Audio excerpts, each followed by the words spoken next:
Markets are unpredictable, volatile, complex, but your trading journey doesn't have to be. Hola Prime TV is now live.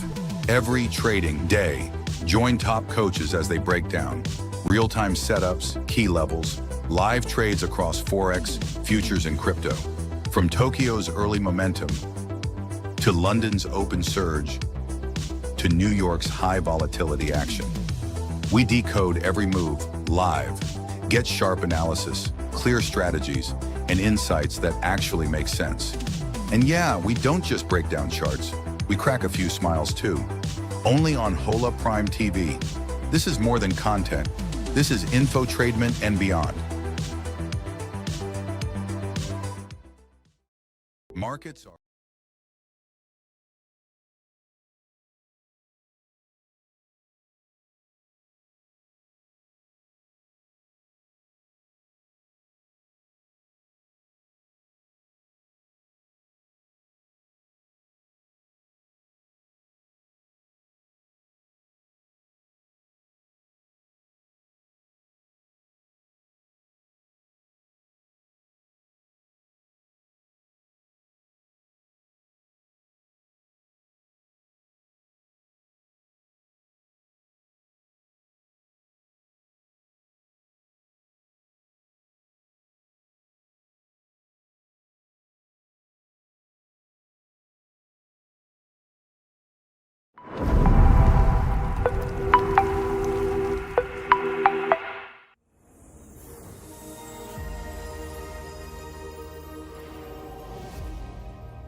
Hola amigos. Yo. How's it going?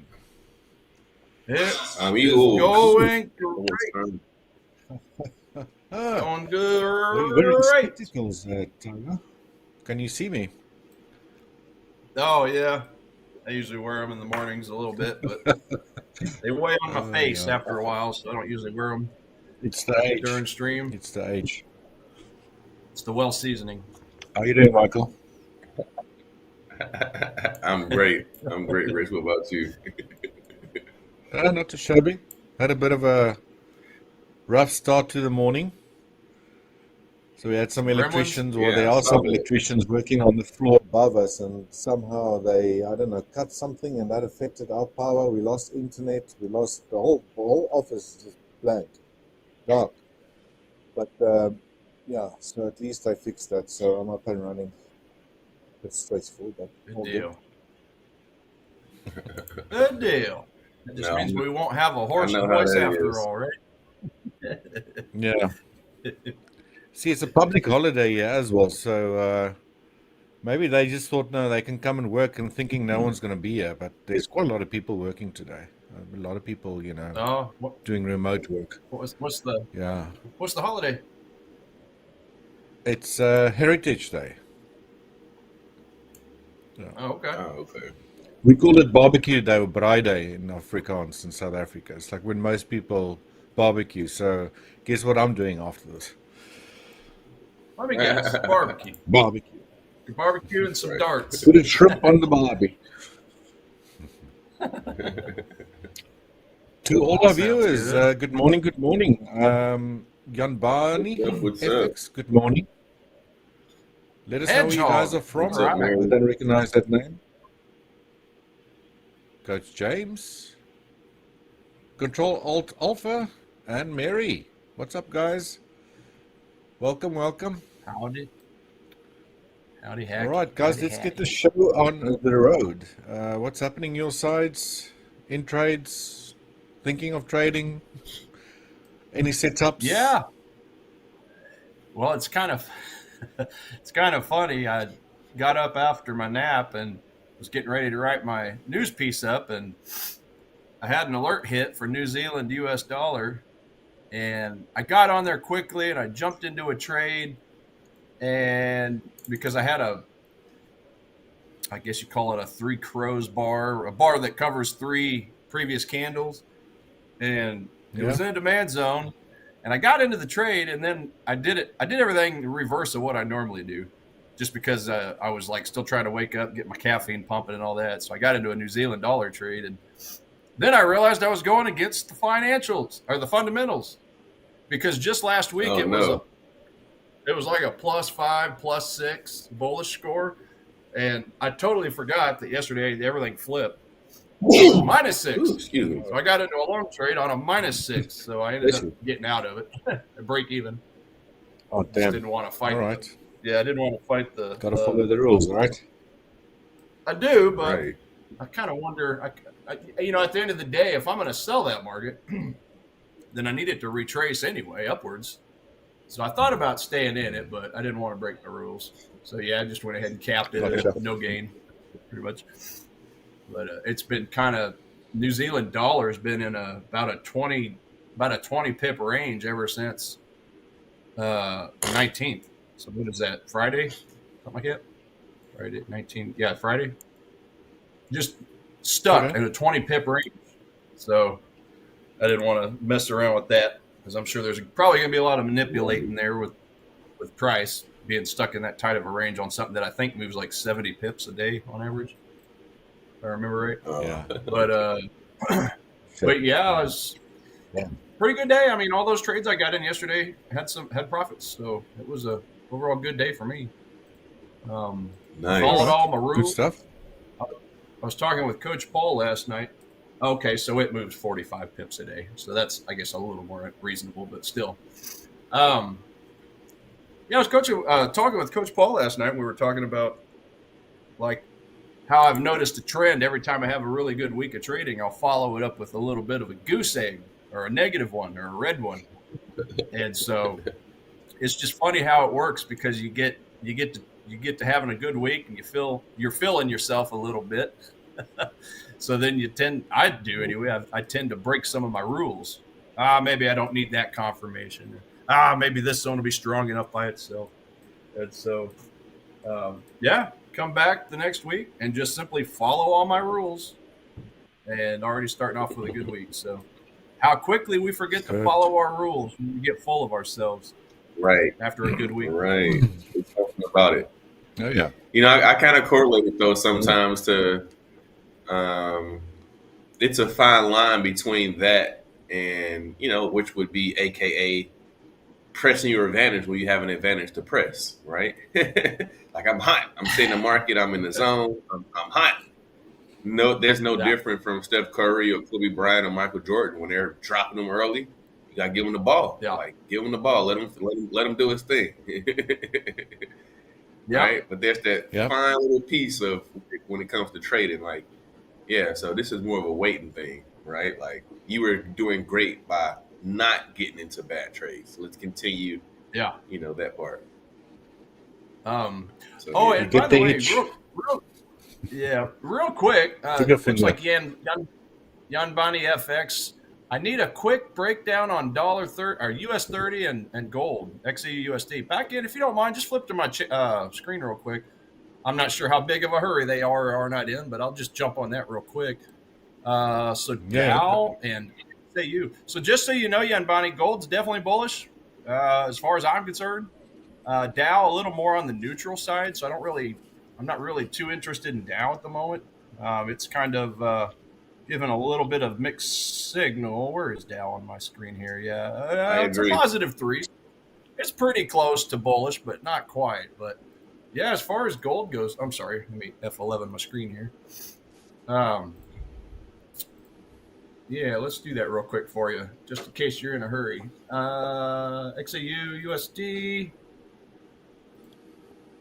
So this thing's going up. I mean, you're currently fighting a supply zone. Okay, we had a big, strong drop from that area yesterday, midday here in the States. But then you kind of dropped into a couple of demand zones, kind of floating back up again. So I'm personally not interested in doing anything at this very moment, just because it's in the middle of all that congestion right there. This is a 1 hour time frame. Yeah. But if I can get, and I just drew this up before the stream started, I personally want to see price break through this supply zone, break through this congestion, and close up here, and then make a retracement. And I'll be interested in a demand zone buy down here around the 3760 area. But I have to see that demand show some strength. Now, it was created right in the heart of the Asian session, but as always, gold has pretty decent volume at times through Asia session. So if I get into that trade, because I'm keeping an eye on it too. Actually, I have my alert down here. I need to move it up. But yeah, if it shows and proves its strength, closes up here, yeah, absolutely. $3,760 area. I'd be interested in looking for a long. So hope that helps you out there. But we got a bullish score of a 6. All the fundamentals and COT report and everything's lining up fairly decent for gold. Not to mention all the weak currencies right now. I mean, weak. Yeah. Like the global average is major 8. Is like AKA 32%. buy it, don't sell it. Yeah, do not try selling gold, whatever you do. That's just my advice. I mean, take it or leave it. But like if you want to have a look at the US 30, then maybe after we can switch to my gold as well. Some interesting price action there that I would like to show as well. But please proceed, sir. US 30. Yeah, so for 30, not too interested in it just yet because it's more neutral. I'll tell you, though, I am interested in the NASDAQ if you're just looking at the U.S. indices in general because it is giving a bullish. It's the only index that's giving me a bullish rating right now. It's giving me a +5. So as always, 5 or higher is a bullish rating. Yeah. Now, it's already bounced off of one higher time frame demand zone with a little bit of confluence and gotten that kind of push up. Slow curl down, and it's up, moving up now, curled up. So I'm just trying to find this thing on a discount. I do have a zone, as far as the lowest zone that has a little bit of a gap above it. I mean, I've got my alert set at 24,600, basically. If I can get a retracement down there, yeah, absolutely. I'd be interested in that. Or you could look at the bottom of the London session. Yeah, you got a little bit of a demand going on down here. Look at that. It drew it up perfectly for me. We got to close above this point. In the smaller time frame, in the short term, might be interested in something like that. So basically, you're looking at 24,664 area. I'm going to put an alert. Actually, I'm going to move this alert up because I wasn't too thrilled with that alert down there, considering the gap wasn't the greatest on the 5-minute, but 15 minutes, there you go. Might be an option, but definitely bullish on the NASI. And just to finish on the Dow, yeah, it's just a lot of crazy, ugly Asian price action. Pretty efficient. Yeah, I agree with Tiger 100%. NASDAQ 100 and S&P 500, good to go. But US 30, Dow, that's a pass for right now. 100%. Yeah, I agree with not that. unless I get a much deeper discount to this daily demand. But even at that, I didn't like the fact I couldn't find any good zones on that wick other than a couple 1 minutes. So yeah. Do you guys ever trade the Dow like often, or not is it just something that you just look at now and then? Which one? You said, do we trade the what? The Dow. The Dow. Do you guys trade the Yeah, Dow from time to time? Yeah. Okay. Yeah, if I get a signal. Yeah. So Michael says it's ugly. It's ugly, guys. Just take note. Yeah. So, but yeah, just to finish on Dow, I mean, if I could get a push up, again, showing strength in this area, if there's a demand zone that shapes up, that shows enough strength to push through and close on the other side of this high point, which I believe is the all-time high, yeah, and then come back, get a discount, then I'd be off to the races. But it's kind of in no man's land right now. And that immediate swing low below, again, there's just not really anything, I don't think, too great. I mean, maybe down here, you have a lot of volume down here. Let me look at that at 5-minute real quick.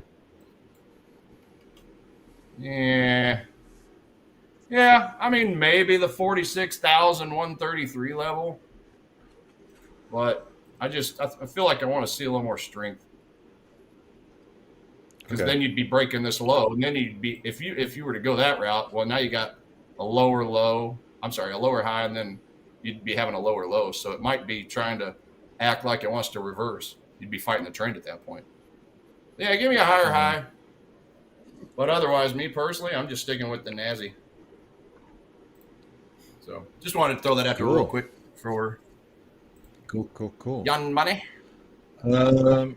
John Barney also asks if there's any fundamental news coming up. Just to stay tuned, Jan Barney, at around 15 minutes from now. Our very own Coach Tiger will be bringing us the news. So tell us what's happening in the world today, economically wise, what to look out for, what's coming up, and all those goodies. So do stay tuned for that. Again, that will be in about 15, 14 news minutes. And the LOL piece all wrapped in one. Yeah, it's pretty funny. So if you've not heard it before, please make sure that you will watch that. It's pretty cool and funny at the same time. Yeah, Right. but, I mean, short answer is not a whole lot, but yeah, we'll definitely go over that. Not a whole lot. Not a whole lot today. I think we did today. Last week was pretty hectic, right? This week a little bit. Yesterday was hectic. Yeah, it was actually a little bit, but not quite like last week. Yeah, yesterday we had a lot of flash PMI data come out. A lot of PMI data. President Trump spoke at the UN assembly, so that was entertaining to watch. If anybody saw that. Yeah, because they said something about the teleprompter. He's like, whoever, he normally does such a good job of reading all of that stuff, and they got him. They finally got him with a little slip up. Like, yo, somebody's in big trouble for this. And then I think he couldn't pronounce I can't even pronounce it, to be honest. Whatever that word was. He doesn't like it when he makes mistakes. Or something like that. The what, Michael? What did he pronounce? I don't know. He tried to pronounce a word. He couldn't pronounce it. It was acetaminophen or some long A word. I don't even know. Acetaminophen.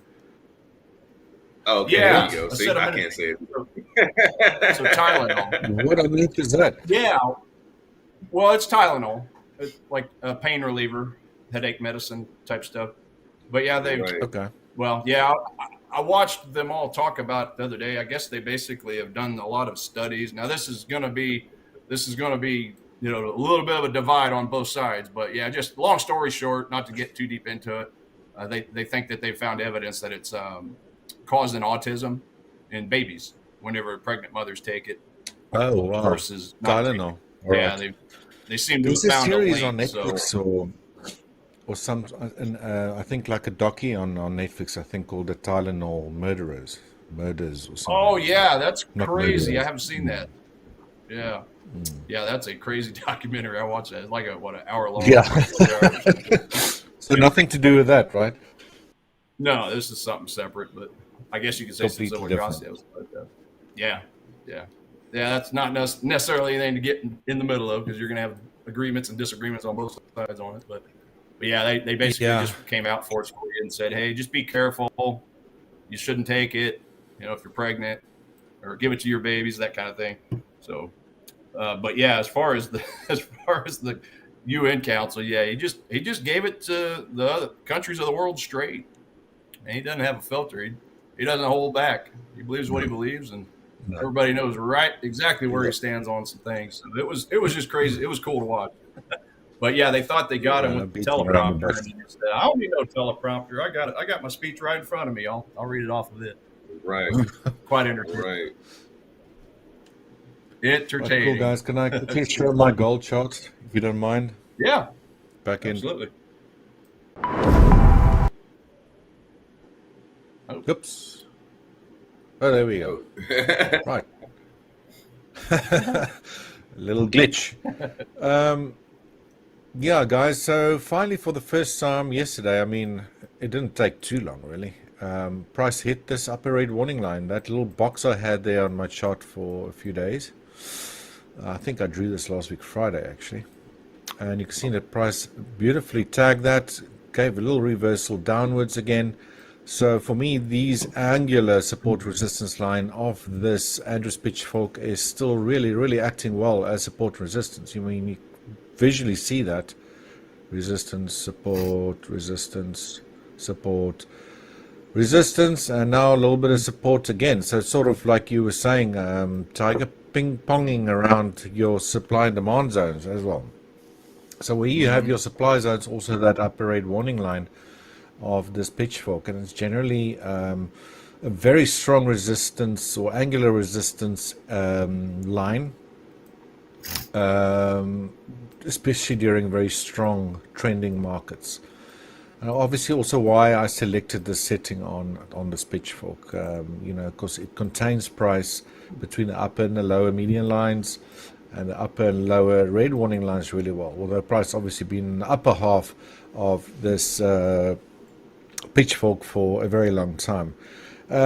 This might be, and I said this to Coach James yesterday during the pre-market pulse, I wouldn't be surprised if this is now getting really close to, putting in that third wave price action, right? If we just look at this little move to the upside, I think we could still punch it again.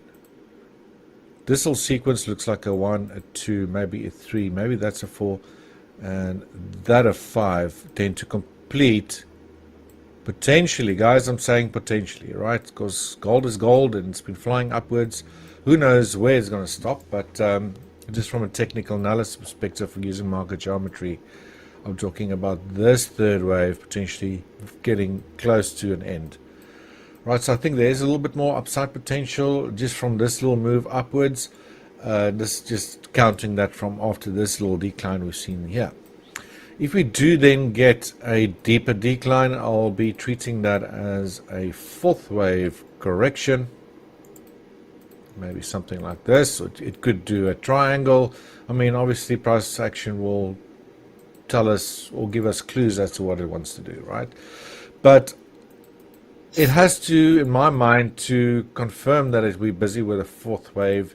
That correction, if it does obviously occur at some stage, needs to take a little bit longer than all of these little short-lived corrective structures that we had during this impulsive wave. So just this behavior of price action to the upside, being that impulsive, short-lived corrective structures, speaks volumes of how third impulsive waves typically behave. But fourth waves will, in this sequence to the upside, which I still think is incomplete, take potentially a little bit longer, maybe something like a week, maybe a little bit longer than that even. And if that does occur, then I'll be treating that as a fourth wave correction with potentially one more pulse up to the upside to complete that fifth wave of this entire sequence that started here when this triangle ended on the 30th of July. All right, so that is my thinking on gold. I'm very cautiously bullish, but by that I'm not saying I'm bearish either. And even if we do get a correction, it could be any type of correction. It could be quite messy price action sideways, and then might get caught up in that and get chopped up if it is a fourth wave. So it might be better that if we do start pulling back, potentially to maybe wait that out, and I will obviously try to assist as best I can identifying areas where a potential fourth wave might end before the next potential up wave, which I would then consider to be the fifth wave before that resumes again, right? So quite often, because I'm sloping this pitchfork to the upside, even if you get a correction lower, it might even pull back to the same pitchforks, angular support and resistance lines, this time hopefully acting as support. So now there's February ratios that you can use. Generally, your fourth wave pulls back to a 38.2 retracement measured from the end of your second wave to the top of your third wave when you believe you're getting a fourth wave. That sort of brings us around, that area there, the low median line. It doesn't have to do that, but it is possible that it could. Perhaps this whole thing was a 1, 2, 3, a 4, and a 5. 5 waves itself to complete that third. But I think there is a little bit more upside potential, but I'll be very, very cautious to the upside unless price obviously busts through the upper red warning line and just continues going, right? And then obviously I'll just have to give up and submit defeat. Although I'm not saying I was against this uptrend or anything like that. This is from the analysis perspective, right? Gold has been exceptionally strong. But from the analysis side of things, I'm just wary. That's what I'm trying to say. That I think we could see the fourth wave of this phase of the upside unfold pretty soon. Alert! Whose alerts that? That's my guy. Hopefully it's not a fire alert. It does. Yeah, I like that alert, though. I can hear that better than mine. Yeah, I can hear it when I'm downstairs. I'd be all the way downstairs. If my door's open in the office, I can hear it. I can barely hear mine if I'm in my kitchen or living room. It's like, dang it, I need it to be louder. What if I'm in the shower and I can't hear it? Then I won't be able to jump out naked and run to my laptop. Right?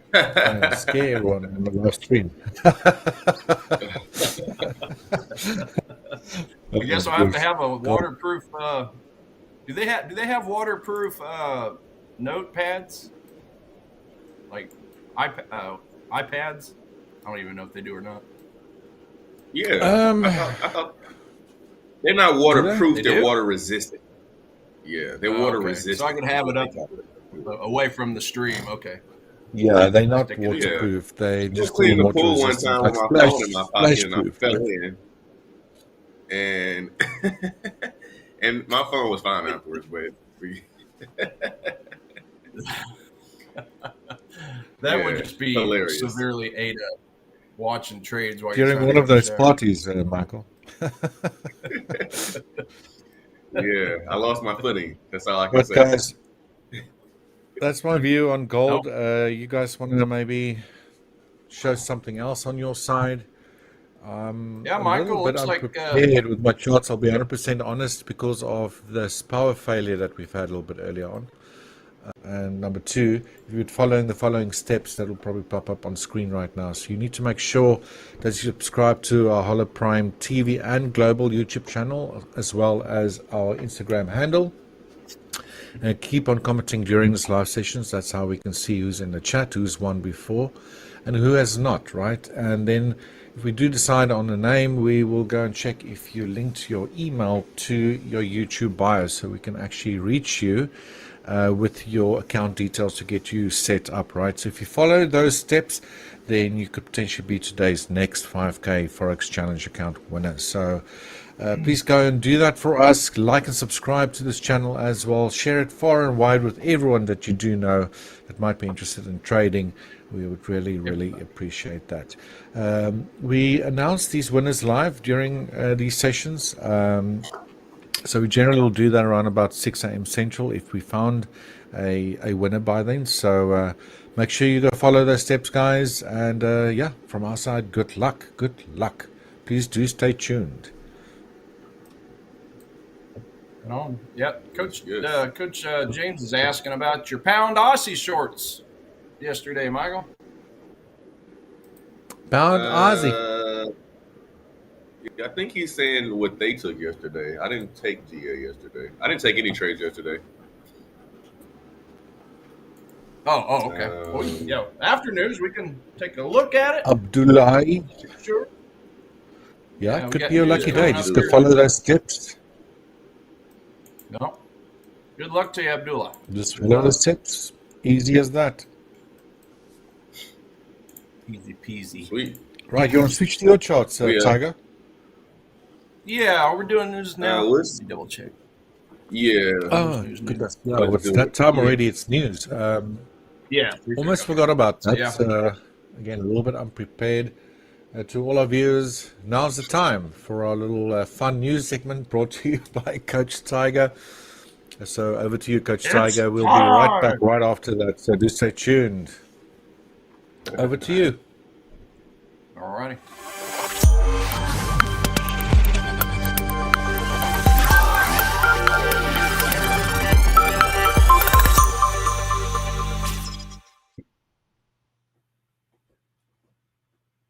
What's going on, Forex Fire fam? Stoke those trading engines and get ready to burn up the charts because we've got a whole lot of market moving news to unpack from yesterday and a look ahead to today's action. It was a day where the markets seemed to be stuck in waiting mode, like someone hovering over the buy button, but waiting for just one more piece of confirmation.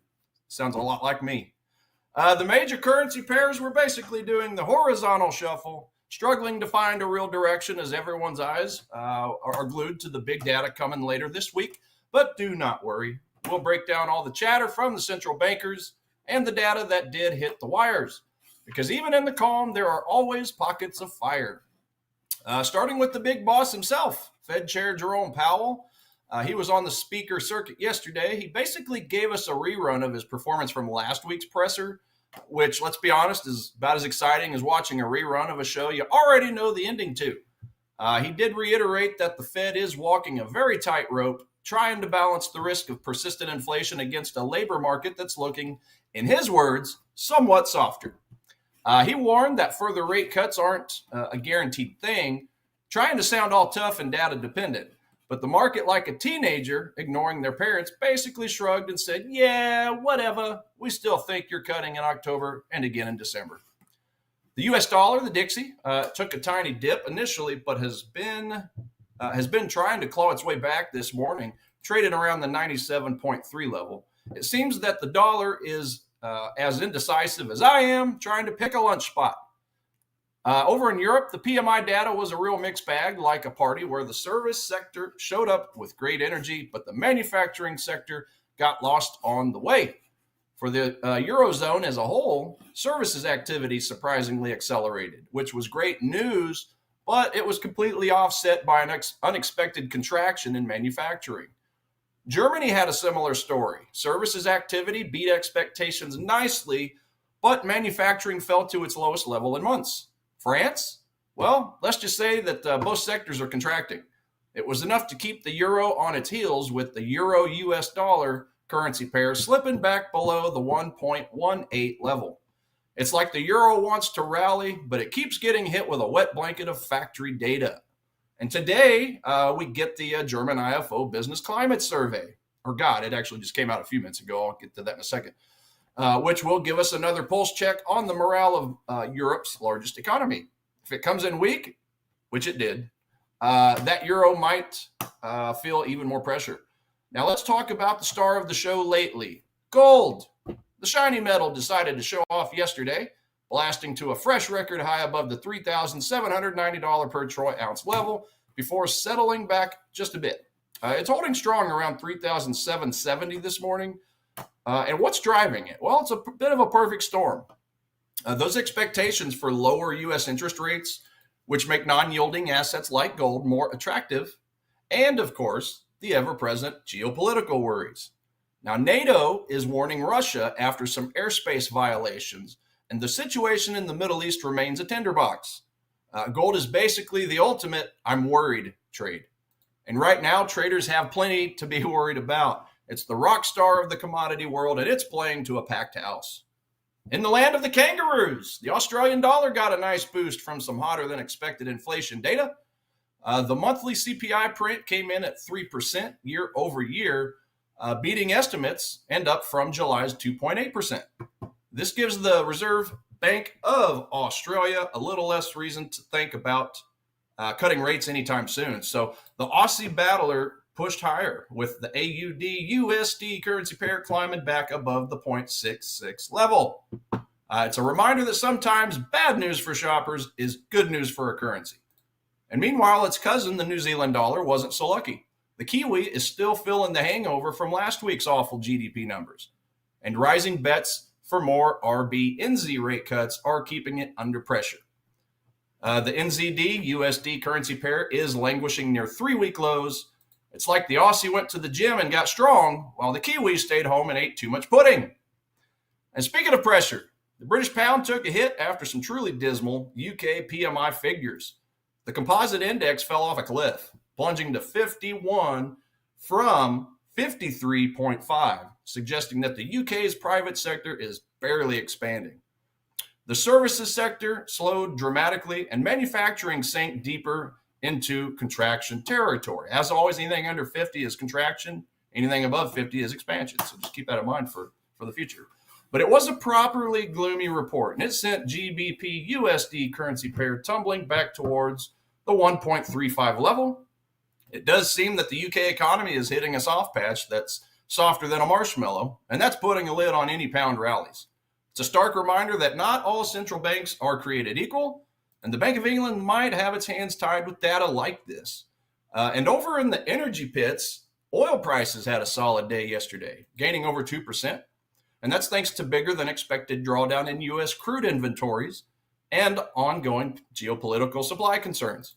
NATO's warnings and continued pipeline disruptions in Kurdistan are keeping a floor under prices.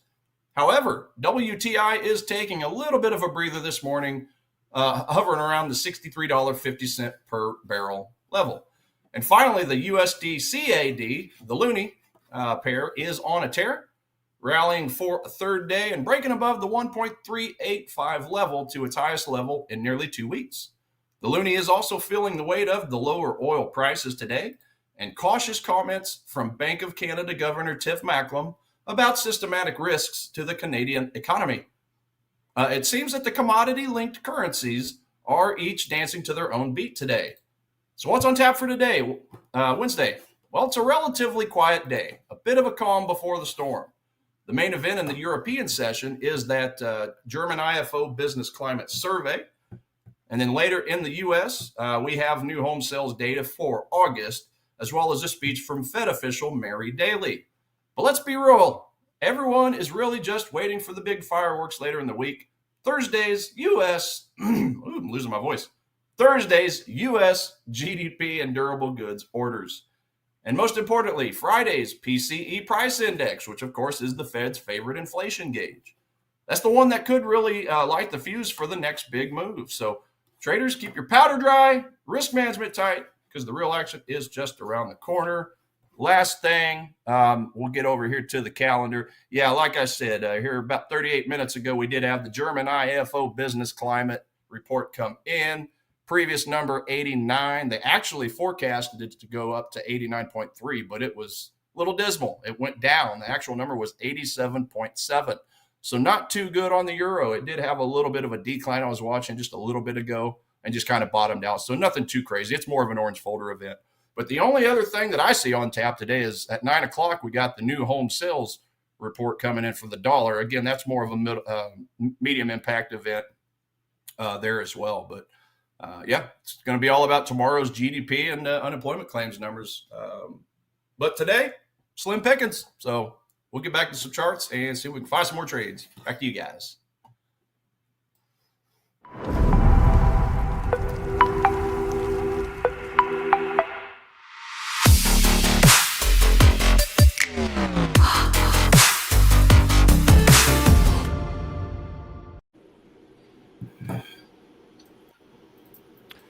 Thank you, Coach Tiger. Informative, as always. As always, como siempre. Yeah. See. Muy bien. Yeah, I was looking. Good. That calendar was a little light. Now, having taken a look, I'm trying to get into double checking and cross referencing with some other calendars, and looks like the yen has their BOJ monetary policy meeting minutes coming out at about 7:50 Eastern Standard Time tonight. So that is showing, but again, it wasn't on the calendar I looked at. So got to get better at cross referencing all these dang calendars. It seems like there's always one little thing. Great. You do great. Don't worry. Well, there's an error section, and I always correct it. All right. Well, I could go over my trades from yesterday if you guys want, real quick, unless you guys have anything to jump in at the moment. Yeah. Yeah, I can. Yeah, we can go with that. Okay. So you guys remember I got an Aussie New Zealand buy as well as a pound New Zealand buy. And then on quiet markets last night, I got into a little gold trade. So we'll take a look at that. Let's see, Aussie New Zealand. So I got into Aussie New Zealand first. and I got in off of this demand zone down here. Bullish bias. So as always, that's always the first place I start. Hey, what do the fundamentals look like? But yeah, I got into this trade about an hour into our session, or a couple hours into our session yesterday, and I ended up closing it out up here. So I got into this trade, and I put in a light position because I was honestly more interested in the pound New Zealand, since the ATR just moves a little quicker. And so that was the one I was really waiting on. But yeah, hey, Aussie hit first. So jumped into that one there. This pair doesn't move but about 45 pips a day on average, I think it was. But the pound New Zealand moves 130. So that's the ATR on pound New Zealand. So that was the one I was really more interested in. I think I just like the stuff a little better. Pick up and down wicks there. Was that news or something? Session crossover right here. Looks like, yeah. It just, which is exactly why I say, here's the thing. That's why I mentioned holding those trades over to the next session, because that right there happens sometimes. I tell you on up. Yeah. And the thing is, the GUI trades platform just does those weird wicks at times. Let me reset the chart real quick. So, you don't really, I'm looking at the wrong one over here. Go to Aussie New Zealand. That's where I meant to go. Yeah, that's why I'm asking. Okay. So yeah, you get these wicks, but you don't. I mean, you kind of had them over here as well. They just look a lot weirder sometimes over on GUI trades. I mean, there's the same wick there as this one, and then over here, yeah. See, it just kind of looks a little bit weirder, a little more pronounced, I think, on GUI trades, just their data. Because it doesn't look that crazy over here on the trading view. So.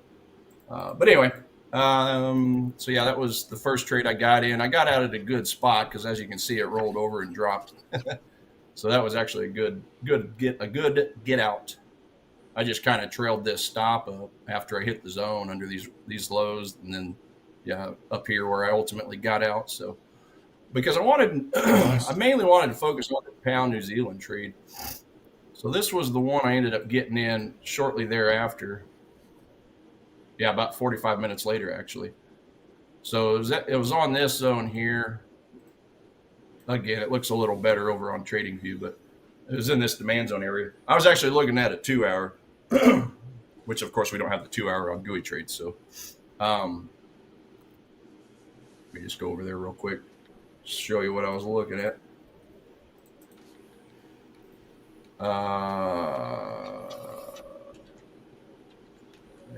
Where did I get it? I can't remember. Pound New Zealand. Either way, anyway, I got in here, and I had this overhead supply zone. So similar thing. I just kind of trail stopped up after we got this push up, and then I think I ended up putting it under this low here, knowing that the supply zone would most likely, mash it the other way, which it did. So yeah, kind of got out pretty close to the supply zone on that one as well. So. Yeah, I think it was like $144 or something total yesterday. Just small amounts I'm betting right now, but and then I got into a gold trade. Oh no, I'm sorry, it was $200. Gold trade. So me and Coach Paul on Quiet Markets, and he was playing around with it. That seems to be our new thing on Quiet Markets. We seem to be looking at gold quite a bit and kind of tag teaming it. So. He had initially started a short position up in this area here. But me personally, I was more interested in a long. Just obviously it's given a bullish signal. And it had previously hit this demand over here, which was, I believe, a 1 hour. Yeah, so this 1 hour demand. And then it kind of spiked up. And I basically looked at this as a second chance trade attempt. Right? I missed the initial move. But then when it retraced, well, there's a little bit of a demand in here. And I was being all kinds of critical about this because when price left that zone, yes, it was strong for a few candles, but then it just died off, went sideways, and wasn't even strong enough to close above a overhead supply or a resistance.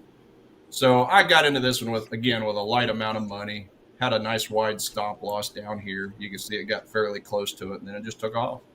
Same thing. Right. Just sold out of it before this little supply zone right here.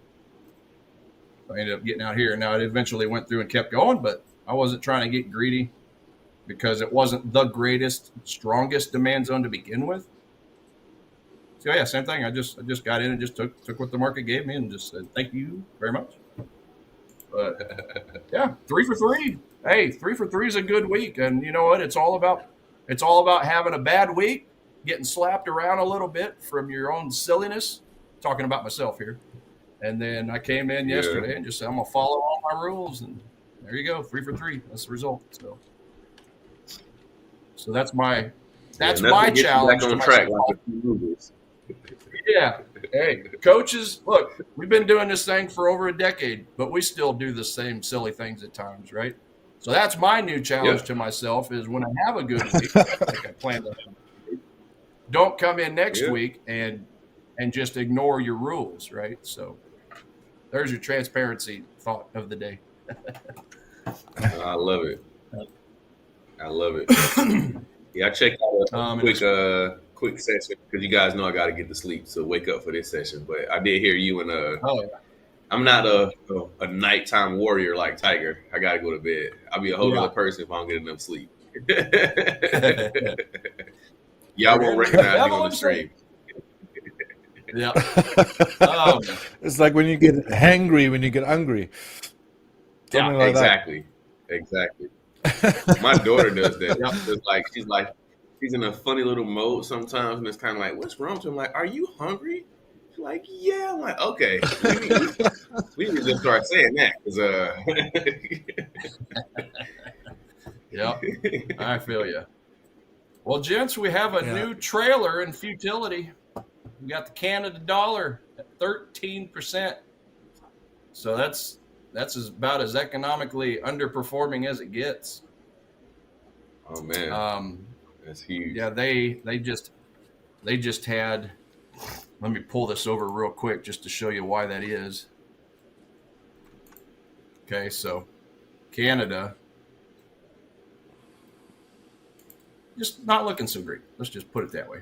So yeah, we had their most recent reports. There was just a not very good retail sales number, but then on Monday we did have their PPI report come out. So good for the stocks, good for their pocketbooks, their pocketbooks, as far as having a lower number. But obviously, when it comes to the losing my voice, sorry guys. When it comes to their currency, it just wasn't a very good score. So they had one bullish reading on the currency, which is this first column, in the manufacturing PMI data. They had way back on the second. But other than that, they've missed expectations on every single thing else for the currency. Now, again, the inflation data, the CPI, if it's bearish for the currency, it's typically better for their stock market, also their pocketbooks. So that's kind of the only saving grace to the wonderful Aussies, citizens of Australia. But when you look at the impact of the currency, it's ugly. So that is the new trailer in futility. Yeah, what you got? Do you mind if I switch to my charts quickly? I want to take a trade. Yeah, jump on it. Yeah, jump on it. Jump on it. Jump on it. Looks like don't get us started, Tiger. It's like the dollar yen is finally getting out of the sideways mess spaghetti soup that he's been in for some time. Again, I'm still but we could be dealing with an A, B, C, D, E expanding triangle or megaphone pattern that might require one more leg higher into this zone that I've drawn up there, and then potentially get a decline, because that will be the end, in my opinion, of that megaphone pattern, and then maybe even a larger move lower.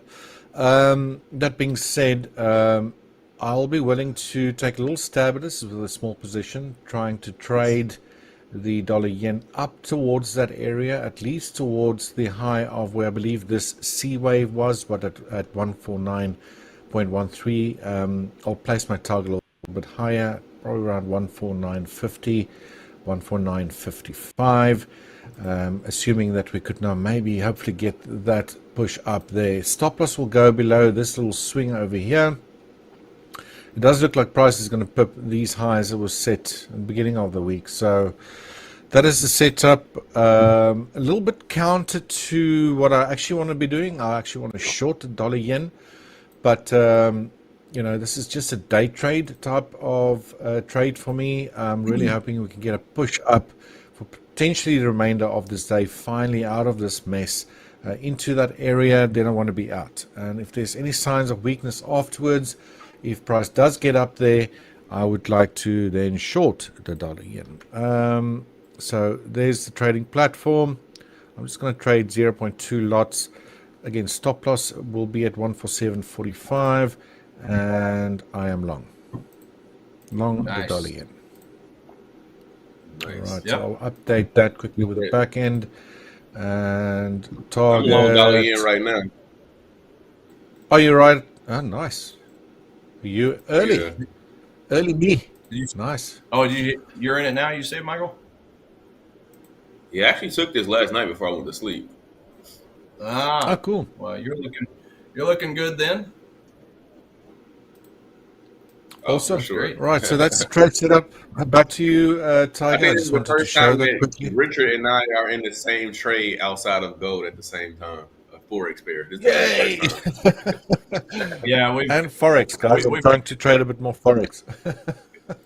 I think he's over to the dark side now, Tiger. I was just going to Over say to the that. dark We brought side. him over. He's crossed over. I started with the dark side before you guys were even born. Probably. Oh, stop it. You're only about 6 years older than me. Unless you were trading at 5. Hey, you might be right. You might be right. Just kidding. That's great. All right, there we go, guys. Cool. This is one part. It reminds me of what you just said there, Richard. This is one. You know, you guys know I got a billions references from the TV show, and he gets to arguing with Axelrod gets to arguing with the girl Taylor, or the I don't want to say the wrong thing, whatever synonym we use for Taylor. And he says they get to argue, and he says, "I've been crushing the S&P since you were in footy pajamas." Yeah. Gotta love How come that. they don't sell? Why don't they Funny, sell man. footy Love pajamas it. in adult sizes? Because I would totally rock Right. those around my house and wear it on stream. I got it. Yeah, I got it What are those, like embarrassingly. those onesies? Yeah, it's like a onesie, Yeah. and it's got like the feet and everything. Your whole body's covered in pajama. Yeah. I got Oh, yeah, a I've got picture one of of those. me My and wife like bought my me. brother, Actually, a very, very cousins. All of us are in like one picture, and we all have on footy pajamas. It's a minute ago. I didn't realize they were called footy pajamas, so now I know what to look for. All right, I'm gonna find some. Can't wait. Well, shoot, yeah. Let's go ahead and back it over to my chart again real quick. I'll just go through two quick things, and then Cool. we can see what your dollar yen looks like, and go from there. Yeah, I drew this up yesterday for dollar yen because it's definitely a bullish score. I mean, it's a plus 6, so it's definitely one to buy. I think price was down in somewhere down here yesterday during quiet markets, but I was just waiting to get a break of structure. It looks like we've already done that for a return back to demand. So let's see here, 15-minute was it? Yeah, we got this nice little 15-minute zone now. As always, it formed during the Asian session. Not my favorite time, but it at least was strong enough to keep going up and up and up. So it looks a lot better now than it did yesterday because of that strength. So yeah, I could get rid of that. But yeah, I got an alert set down here for that. Now it looks like it's also in a little bit of a confluence. Man. It's currently in a supply zone on a 4-hour, but I don't think I'd be worried too much about it for you guys' trades because that zone wasn't even strong enough to break a low. And then it turned around and curled right. So you guys might be in the clear. I think you guys will be in the clear. But yeah, if we could break that structure and return, or just come back. If it comes back, you guys are with your, $150 million trades that you just put on. I may not get it to come back, so that's totally fine. Go on and make your money, and if and when it returns after you guys profit, then I'll be taking a look up there. But otherwise, I did find a smaller zone in that ugly wick down here, but I don't think it's going to make it down there. It's probably going to just chill up here. So basically the sideways trend, this demand zone, pretty much at the bottom of the zone. Again, if we can break that high point, I'm going to be all over this thing if it returns. But really last thing I just wanted to show real quick before I pass it back over to you is just kind of the top setups for the day, just to see where we're at. Pound New Zealand still leading the way. Oh, wait a minute. I think that's an old one. I need to put the most up-to-date one on here. Yeah. That's what I meant to do. You stubborn son of a gun. Sorry, guys. Give me just 1 second here. Copy, paste. All right, here we go. Here's the up-to-date top setups. So, Pound New Zealand still leading the way. Aussie New Zealand, the ones I made money on yesterday. I don't really have a good demand zone on those top two at the moment. Yesterday, when I bought into those zones, I had a pretty good, the RSI was agreeing with the upward, the new highs, the higher highs, higher lows. But I did notice after I got my profits, the higher time frame RSI started to flip over. So don't know that I want to attack that unless we get a deeper retracement on Pound New Zealand or Aussie New Zealand. Now, or we can just break some structures and some new highs and then come back, and maybe I'd be interested. But U.S. oil +7, so that one's up on the list now. Gold's the +6, and Bitcoin is on my list again, +5. What's crude oil turned to +7? Did you say? Yeah, it's bullish +7 at the moment. Yeah. Interesting. Bullish +7 at the moment. Okay. So pretty well have all my alerts set on all these pairs, but that's the one I was talking about, New Zealand dollar. I got into that long position, but then I forgot it totally flipped. Just totally flipped the other way. So like I said, I just got out of it. I didn't want to fight that trend. Hell, I don't even know where it's at now since I got out of it. But I've gotten lucky on that. Okay, perfect. So there you go. See, I got in on this demand, and you can see it just completely turned around. So I actually got out. Good spot. I had observed when I got in it, I had observed we had this big bullish engulfing candle that covered 1, 2, 3 candles as far as a close, and then 4 if you just count the wick. So that was my original reason for getting in. It did it right in the middle of the demand zone. So I got in there and I just closed it out here. Like I said, I saw that I was going against it, and I got out perfectly because it turned around and everything flipped. So the fundamentals won out. So I'm glad I was on top of that and verified. But that's about all I got for the moment, Michael. I'm going to take a look at some of these other alerts I've got, see if I got any 5, 10, 15-minute zones to jump into. But, do you want to show us your dollar yen and anything else you got at the moment? Yeah, let's check it out. I did want to go over to GA really quick. I know that's what Coach James was mentioning a bit earlier here. Right, was that GA? Let me scroll up here. Oh, Pound Aussie, was it? Yeah, GA. So I actually saw this yesterday. And I'm sorry, guys. My it's been raining a lot here, as I'm sure you guys know. And my nose is like a little up, so if I sound sick or funny, it's because of that. I actually got some eucalyptus, whatever you call it, stuff that I got in my nose. So got some sniffles, some sneezes, the whole nine. So Good. But getting into it. I actually saw this. I saw this, but I didn't. It was just pretty low for me. But this was a verified setup. I will say that, and it took me a second to like, I'll just let it go, just to kind of see. If I have to think about it too much, it's typically never good. So I just leave it alone most of the times. But yeah, we did have this 5,200 cross way back here, which was on a month ago, basically. Yeah, 825. So basically a month ago. So we know we were level 2 short. Right. And if you look, price has not touched the 200. Even though around here we got super close, right? Super close, but it actually didn't even touch it. So this is nothing. Right. And if we just can kind of continue, we see prices never did it except over here, which is nearly perfect. Right. So I'm going to count this as a missed move. I could have took this at least on one account. Even if it wasn't for the full position. Is that the trade that Coach James was talking about? Michael? Yeah, that's why I'm pulling it up now. This is the exact trade he was talking about. All right. Yeah, this was actually not too bad at all.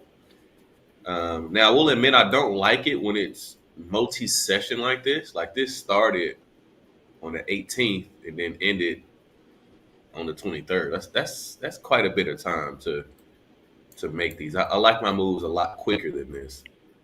Okay. Right, but this still did set up. We got first leg, second leg, and I call this a 22. It's not really a trade. This is more of a, not to get too deep, I look at this as a candlestick pattern, which in essence does not have anything to do with what I show every day, but I still notice it just because I've been looking at it for years now. Right, so when I have two legs over here and then here, I just like to look at that as like, oh, this is like a 22 setup as far as the candlestick pattern. Right, so this was not a bad trade at all. That's why I'm gonna actually count this as a missed trade for me. Because had I really been looking at this and paying attention, I would have took this. This happened last night at sleeping time. It was definitely not up. What is this? 21 is like 9 o'clock, right? 9 Eastern or something like that. Yeah, somewhere around there. I'm asleep. I gotta get to bed to get up and do this, so I would not have even seen this. But this did confirm exactly last night, so not bad. You could have targeted this low over here, right? Back around this way. You even could have targeted just a bit lower, right? Maybe around this area here. So not a bad setup. I actually like it. I like it a lot. Again, a little bit drawn out from what I would typically take, and like I mentioned, I'm asleep around this time. So let's check out the 4 hour. You need to sleep sometime. That's something I do. I'm not Tiger. I gotta go to sleep.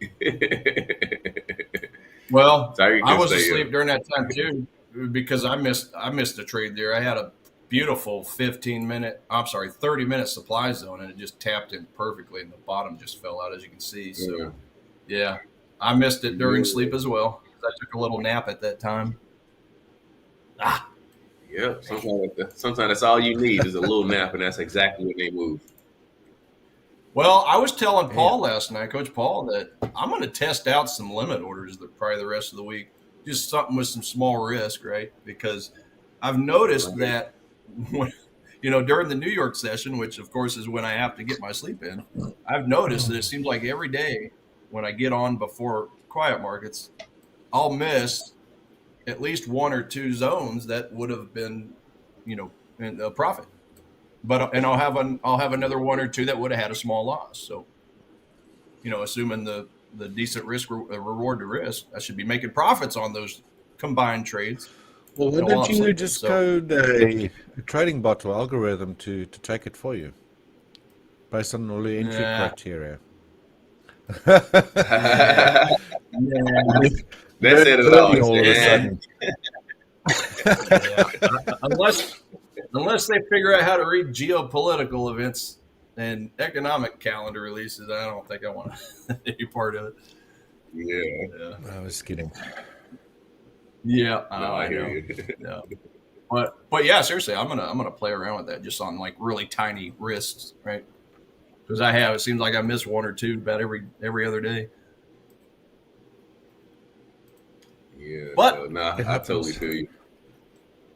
yeah, gotta let it make me some money while I'm Yep. sleeping. Right. A few bucks I anyway. love that. Good morning, Lev. Small risk. Hey, What's up? Nev, what's What's up? going on? Morning. Morning. So yeah, Good Coach morning. James, I definitely saw this. I did not take it, but this was an awesome setup. This is basically what I would have taken. For one, had I been up, and two, had I actually put at least a little something on it, it would have looked something like this. You know, stops above the last swing point here, and excuse me, I had to sneeze. And yeah, something like this, maybe close to TP, or yeah, probably around here, right? So basically, right there, yeah, at least be at break even. And I do think this is just going to continue down. Of course, the natural progression was just to come down, pull on back towards this blue tracer, and flop back on to the downside. So market baseline is already pointing to the downside. It actually just went below the static. This is a nice move. Like, yeah, I wouldn't be so picky as to not take it over that one thing, which would be the fact that it's multi-session like this. I would just not put my full position on. That's the only difference I would do.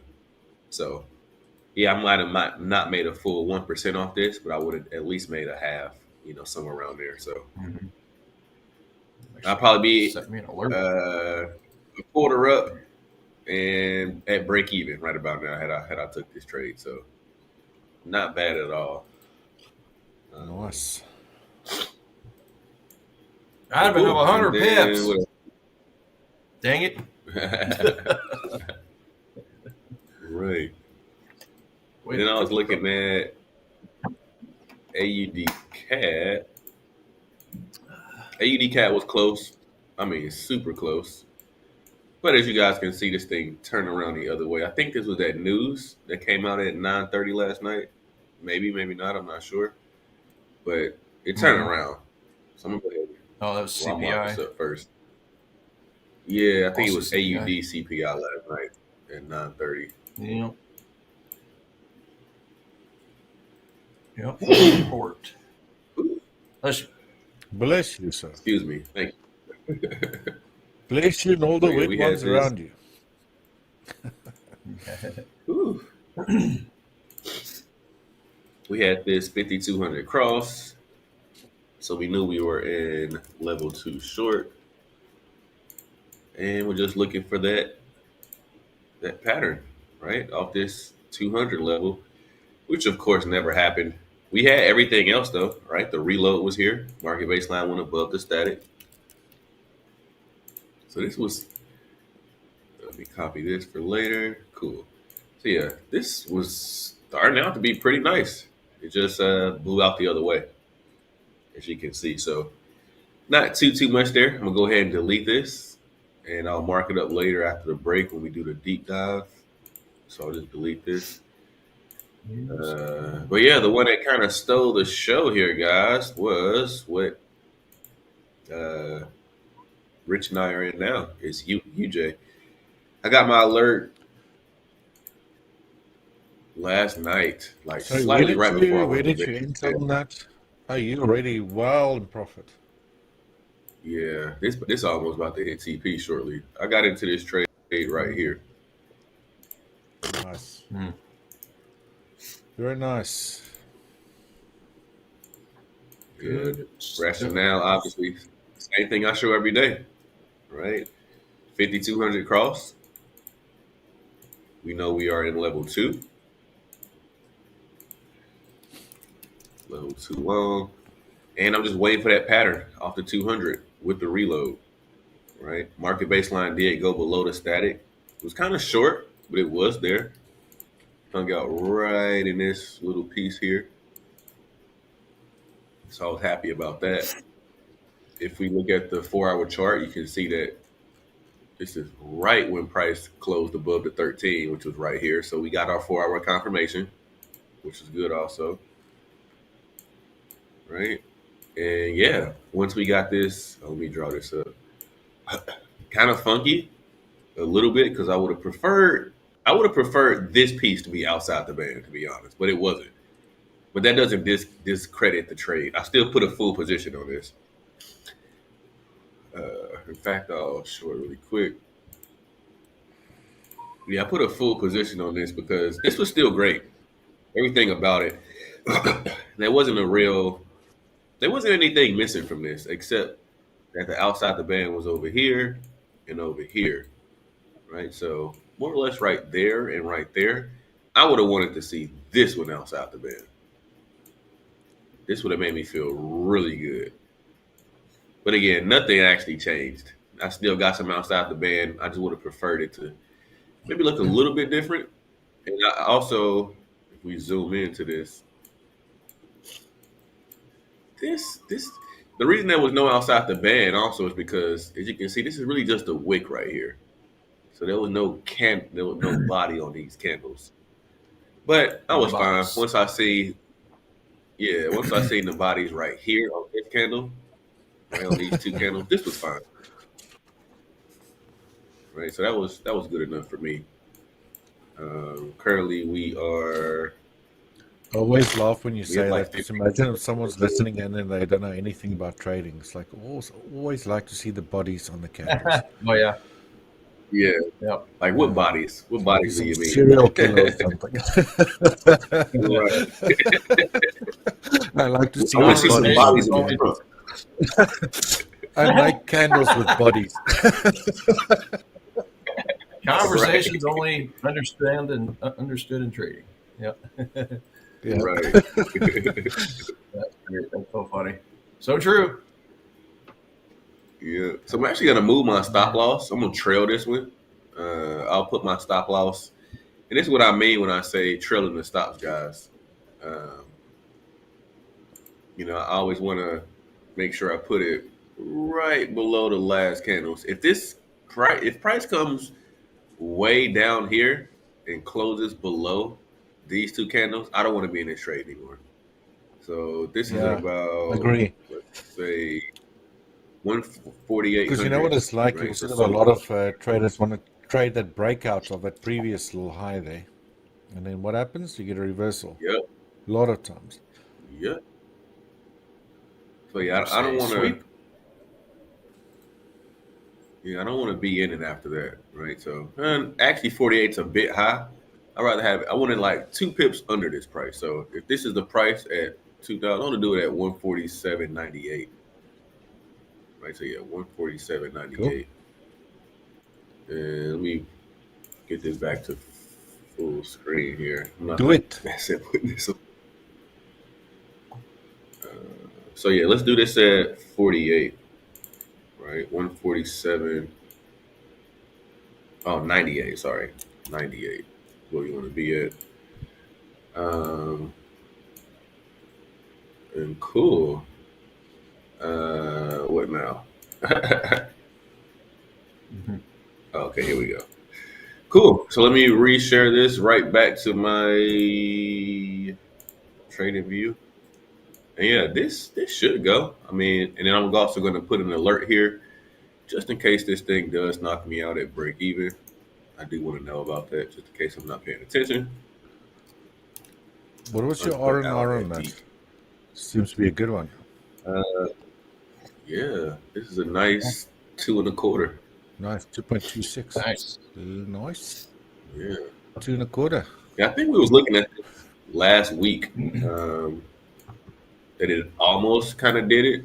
It was kind of close, right? Typically, we're going to start having some trouble once we get to this high from over here, right? So somewhere around there. But yeah, we'll leave it alone, see what it does. I'm not even too much worried about it. This theoretically should go. We're not too far off from the high anyway, so we're about 5 pips. Maybe this will run into New York. Who knows? Yeah, either way, we'll just let it do it. About that. At worst case, you make a double top, but I think it will reach there at least. Yeah. Yeah. So yeah, that's pretty much it. This is the only one I was really looking at. As you know, Tyga, I didn't even take any trades yesterday because it was just dead for me. It was not much Yeah. at all. I didn't take anything. Yeah. I was looking at, like I said, AUD CAD, but that kind of got blown out the box, so I left it alone. And yeah, guys, not too much from my side. Just that one. Obviously, I'm gonna go through everything a little bit later, but yeah, I didn't really see too much. But I will cover this really quick. So Nas 100, Dow or US 30, Ooh, whatever, and finally. S&P.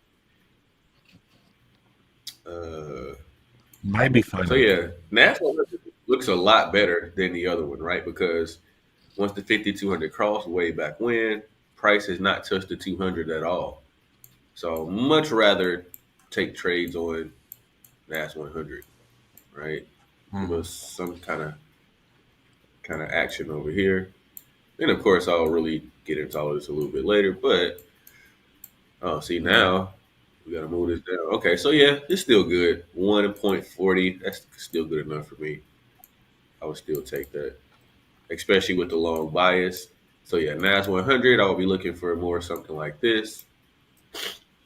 Man, excuse me, guys. I'm all stopped up.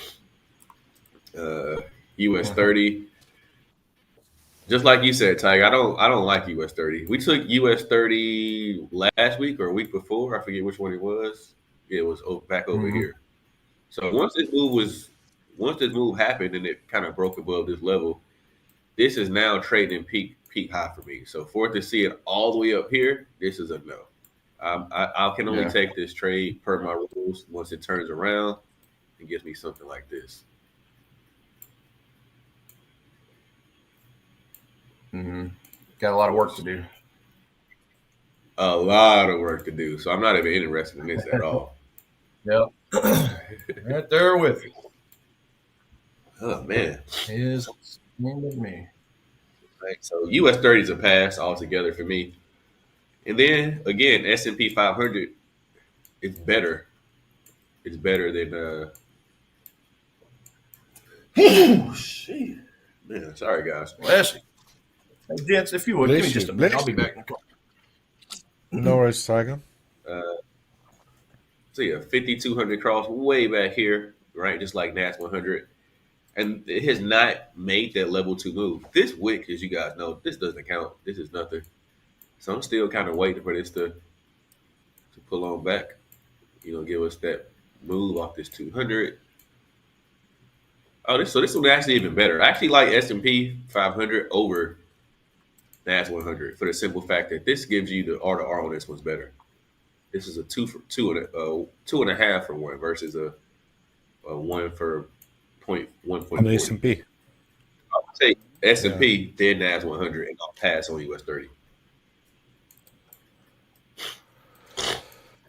Okay. Yeah. That is pretty much it for me right about now, guys. Let me pass it back to one of you two and get some tissue because my nose is not is not doing good right now. Not playing along. You can do that. You guys can switch to my charts if you don't mind. Yeah, I gotta get some. Go sort yourself out, Michael. I'll be right back. Yeah, give me a No quick second. problemos. I just want to take a little bit of a look at the dollar index again for those interested in what's happening on the Dixie. Just a very quick rewind as to what happened at this high on the 1st of August. It was basically price moving from a lower channel line all the way back to the upper channel line, and then we had that decline lower. Right, so this channel is actually drawn here prior to price reaching that using this anchor point. Again, you need 3 anchor points. You first need basics of market geometry. If you want to find a high, maybe draw from a low to a high to set the width. And you can see how beautifully, after selecting those 3 anchor points, how price hit that upper channel line and start moving lower again. Then price sort of rode this central or center channel line for quite some time, spit a little bit below it and took out these lows that were set on the 1st of July. All right, so Now we've been moving back up, and I was saying that we're probably going to see a little bit of strength in the dollar index after price took out this low. I believe a lot of traders would have probably thought the dollar is going to melt downwards, which it hasn't. Is because I also look at what the potential pattern is telling me, and for me, at the very least, after this very strong move or bounce upwards, I think we could see a return towards this line over here. And it's basically just a line that I drew parallel to this channel, and I'm using those same angles because I still think price is respecting those angles. You can clearly see, although that channel was drawn quite a long time ago, how well price has respected it, right, on the way down. So if we were to make a move back up, I would at least expect some sort of a zigzag formation out of this. Again, upside target would be potentially towards, well, I won't say target because I'm not trading it, projection, at least towards this this line that I've drawn over there, right? So, and then maybe then we get a deeper decline. I still think in the bigger picture that there is more downside potential in the dollar index, perhaps towards the 95.25, towards a lower in 94.25 sort of area. That can obviously change as time goes by, because these angles slope downwards, and they will get you know, lower the longer time takes or price takes to potentially get there. And the reason why I've got that zone over there is because if you switch to a weekly time frame, and let me just clear this chart up a little bit. I think I did that the other day. Yeah, that one. Then you can clearly see that the dollar index remains within the trend upwards until it's not, guys. So there's been many instances during this move to the upside where price has experienced sharp declines. Here's one that's very notable, looks very similar to what's potentially happening here. We had a very strong sort of an ABC type of vibe, and back up again, right? I think this is potentially what we're seeing here, or could be, not is, something like this, and then potentially another move back up. So for as long as price stays above this high low over here at 89.11, for me the dollar remains in an uptrend. Again, I'll reiterate this. There's a lot of talk. I spoke to Coach James about this, to you guys probably, that a lot of, you know, talk, probably because there's, you know, maybe not a lot of liking for the US in some places, that the dollar is dead, you know, the king's dead, it's rolling over, it's going to, you know, lose all of its value. Well, just zoom out a little bit, take a deep breath, and look at what the technicals are telling you, right? So, yeah, clearly within this channel, we have a 5-wave sequence upwards. And what happens after a 5-wave sequence? We generally get a deeper decline. Now, this might actually extend a little bit lower, and I'll still be bullish about this, because if this is a 5-wave sequence, then that tells me that might be the initial start of a move higher at some stage later. Yes, we are moving lower, but we'll just have to sit through it, you know, ride it out. Price could, you know, extend as low as a 50%, maybe even a 0.618, and I'll still be bullish. But I think there's pretty strong support higher up than those lower fib levels from a retracement perspective, and that's just by looking at this pitchfork that I've sloped to the downside, and that is tracking this current move lower. All right, so yes, we've hit this upper channel, but since we have the lower end of this channel, but because we have a 5-wave sequence, I would expect that to break at some stage, not necessarily hold, you know, indefinitely. So if price were to move lower, it has not reached this lower end of that channel as yet, or the median line of this pitchfork. So that's why I've got it over there. But there is some case that maybe that was a very important low that we've seen here and recently. Because if you were to go and mess around with the pitchfork settings, it's currently at a modified pitchfork. If I go to shift, which is actually my favorite setting to use, the reason why I'm using a modified shift in this case is because if price were to move lower, there is some sort of, a lower area it could gravitate towards. Just, to be open to, I won't say the fact, but the possibility that there is more downside. And if there is, where is it potentially going to end? Well, if I go to a shift, you see that the angle changes, right? Modified, and that's the shift. A modified pitchfork is actually the same as a shift pitchfork, a channel. Let me just quickly show you that. Now it's on modified shift. You see it actually sloped a little bit lower, hence why I've got that potential support area there. If I used a channel and use the same anchor points, you see it's the same thing, right? I just don't want to use now another pitchfork and there'll be so many blue lines on my chart that I wouldn't even know what the hell's going on anymore. So if we switch back to the shift, we can see that price has hit that once, 30th of June, bounce upwards, and it's hit now beautifully again on the 15th, or the week of the 15th. And it's now trying to bounce back up again. So it's twice that it's been hitting that area. So we might even extend higher than here. But I'm just open for the possibility that we could move lower. And if we do move lower, that'll be a very strong area of potential support for me on the dollar index. Clearly, the pound US dollar or the other cross-currency pairs trades versus the dollar obviously a little bit weaker at the moment. And from just a technical perspective, with price touching down at these very strong multi-week market geometry angular levels, that has been supporting price pretty well. So we've been expecting a bounce higher. We've been getting that. There's also one reason why I wanted to trade the dollar yen to the upside. Michael already in that trade, well done. So I think for as long as price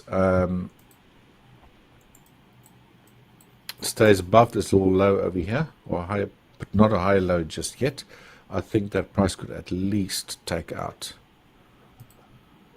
these little highs, right? Because quite often after an initial move higher,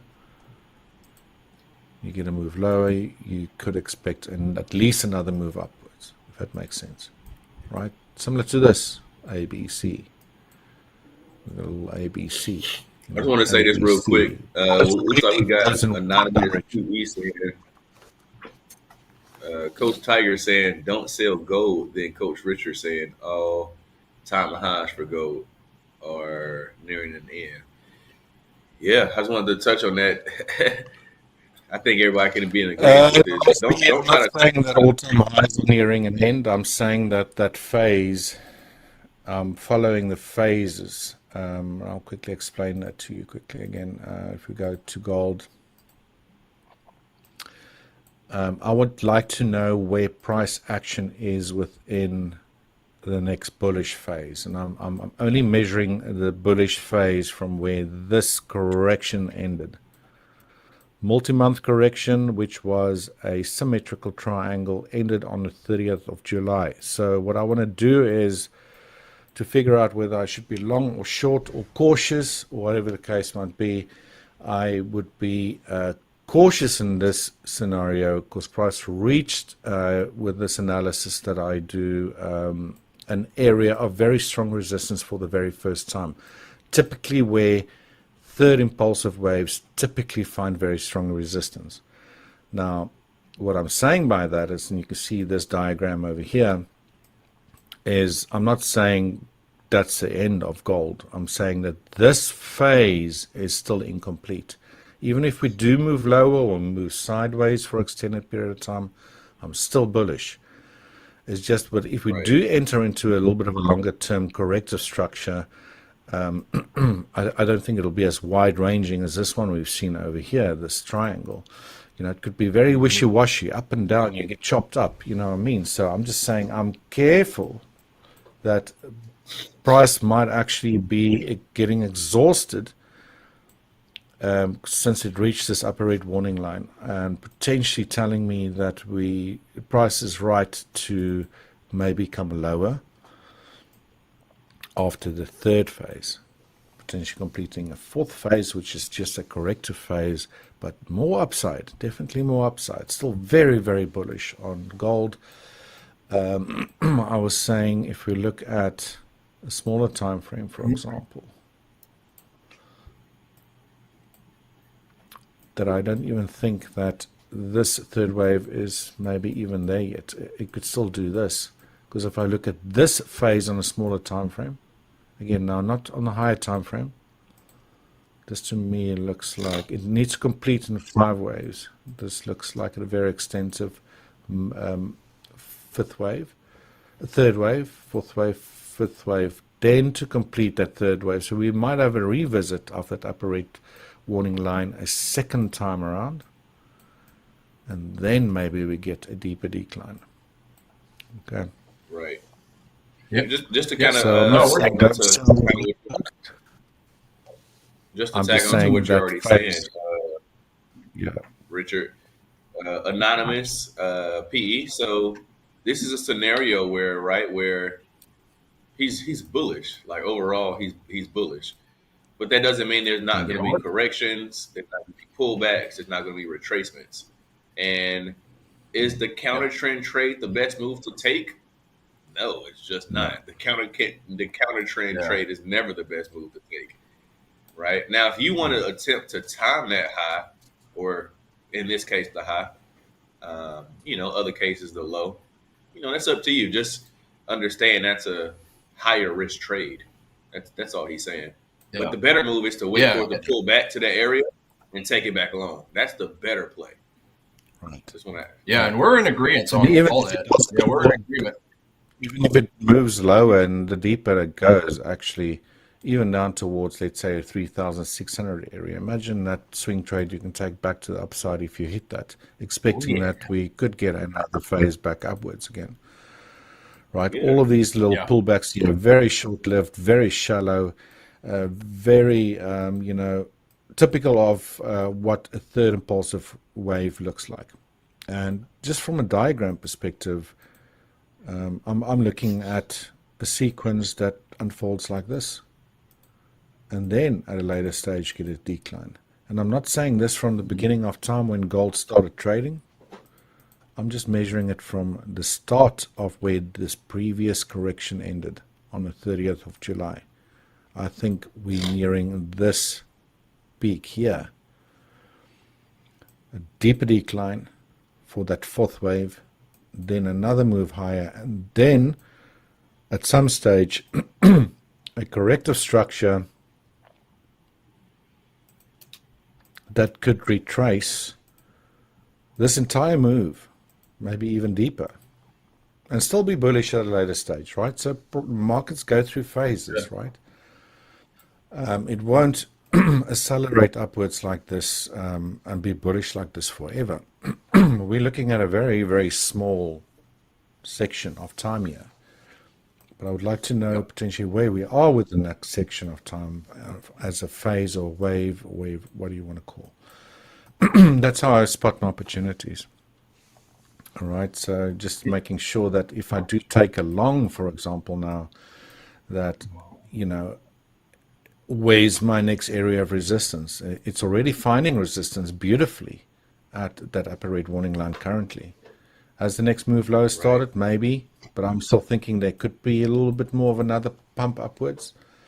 And if we then start coming down hard, I'm not even going to get, flustered by it. Neither I'm going to try to trade it either. I'm just going to say like, cool. Now, market price action has followed my expectation. We might just be dealing with that fourth wave, and everyone will probably throw, their toys out of the cot, especially though that's those that have been trading gold to the upside and has been really well treated by being on the right side of the market the whole time. And then they think, oh, this is it. and price is going to come down hard, and the bull market's over, and then actually it's not. It's just you understand how these phases work in the markets, right, and what to expect. And if it does follow, price action follows your expectation, then you react towards it. Yeah. All right. There we go. Yeah, Hopefully we're in that 100% agreement. I think all three of us. Because I mean, all three of us. It's funny when you look at this. When you look at this chart, right? It's just nothing but up overall. You're pretty much looking at the equivalence of a graveyard. Every single one of those slight corrections is short sellers. Now, some of them are profit taking, but there's also people trying to short and call the top. Right? It's the opposite of trying to catch a falling knife. You're trying to stop a rocket ship. So, we all think that's going to go higher, and I fully expect. Just like Richard laid out perfectly, that we need a pullback. I need a pullback so I can get a discount because I'm afraid to buy up there, but I'm also equally afraid to short it because, I mean, you could clearly see how many times people tried to short it and just got smoked, right? Suck in the shorts and smoke them fools. That's the old adage. So. I mean, here's great examples back in the past. You have to look at these happy days, right? Happy days, and then all of a sudden, for jeepers, how was that? 2 years, you go through a zigzag, right? And big old zigzag. that there, I'm not saying this is going to happen. I think on a smaller scale, it's going to be maybe short-lived, a week, maybe 2 weeks. Who knows? I can't really tell, but I'm just saying I'll be careful. Expecting prices now just going to shoot all the way up to 4,000 because people think that's a round number. That's where it's going to. Yes, maybe it still is, but it's not going to be a straight line towards it. Right. No. Keep in mind, out of all the pairs and all the assets, like this is something I think that we all agree on as far as gold, silver, and Bitcoin. You do not want to try to short those things. Everyone thinks it is long. Right, so the better play is to the upside, right? And of course, you can do some scalp, some short-term trades, and try to time that. Yeah, even to the short side if you wanted to, but But your expectation in the bigger picture is bullish. Back to 3,000. I hope so. I hope it goes to 3,000. I got a nice fat demand I think zone eventually after this completes this phase, I think that's potentially in the cards. Yeah. Juicy. Anyways, juicy demand. That was a little bit of a quick explanation of our viewpoints there. Not really conflicting as much, but very good question, by the way, or statement. But then again, a lot of time, some traders will have different views and opinions, right? So that's also 100% fine. You don't. That's how the markets work. You'll have buyers and you'll have sellers. Right. Yeah, and we just use sometimes different lingo. Probably could come off, a little confusing at times to people because obviously we're talking about multiple different time frames here. What I say on a higher time frame may not be true in the short term on a smaller time frame. So, yeah, right. That's understandable. Kind of like what you say, Tiger. You'll say, on the curve, I believe, right? That's your lingo for it. I have a different lingo for it, but it's the same thing. We're saying the same thing. Level 1, level 2, yep. Right. Yep. Me and Richard are in the same trade right now, looking at two totally different things, but in the same trade. Yeah. Yes, for example, what I'm seeing on the Aussie Kiwi, right? Aussie New Zealand dollar. It's like different market, but you see the structure, what I'm trying to track here, resembles almost that strong impulsive move that we've seen in gold. Also thinking we had a 1, a 2, and look at this impulsive behavior. It tells me we're in a third impulsive wave. Where might that go towards? Well, at least to this median line over here, and that's drawn using, again, my market geometry. It's actually an area where price extended above that previously. That might be a further extension point. So I'm looking for confluence just drew a channel to the upside here, from this low to this low to that high, and price obviously started trading outside of it, but rather than deleting it, I'll double it up. And do I have an area of confluence between this upward sloping or very sharp upward sloping one and this median line? We have it around about here, around 1.1388. So that doesn't tell me this is the end of the move higher. It's the end potentially where resistance might step in for this third phase. And if we then get a decline, very similar to what I talked about in gold, I'll treat that as a fourth wave. And the deeper it goes, as long as it doesn't go into the area where I believe this first wave was, that could set us up for a nice another pump back up and, you know, another trading opportunity, you know, this trade over here, if I were to get long the Aussie NZD, it's a little bit too high. I'd rather let it pull back towards this dashed channel line over here. Because why? Because if I get long now, I know that price is running into that resistance area. Do you want to get long, especially if you want to swing trade doing that? Personally, I wouldn't.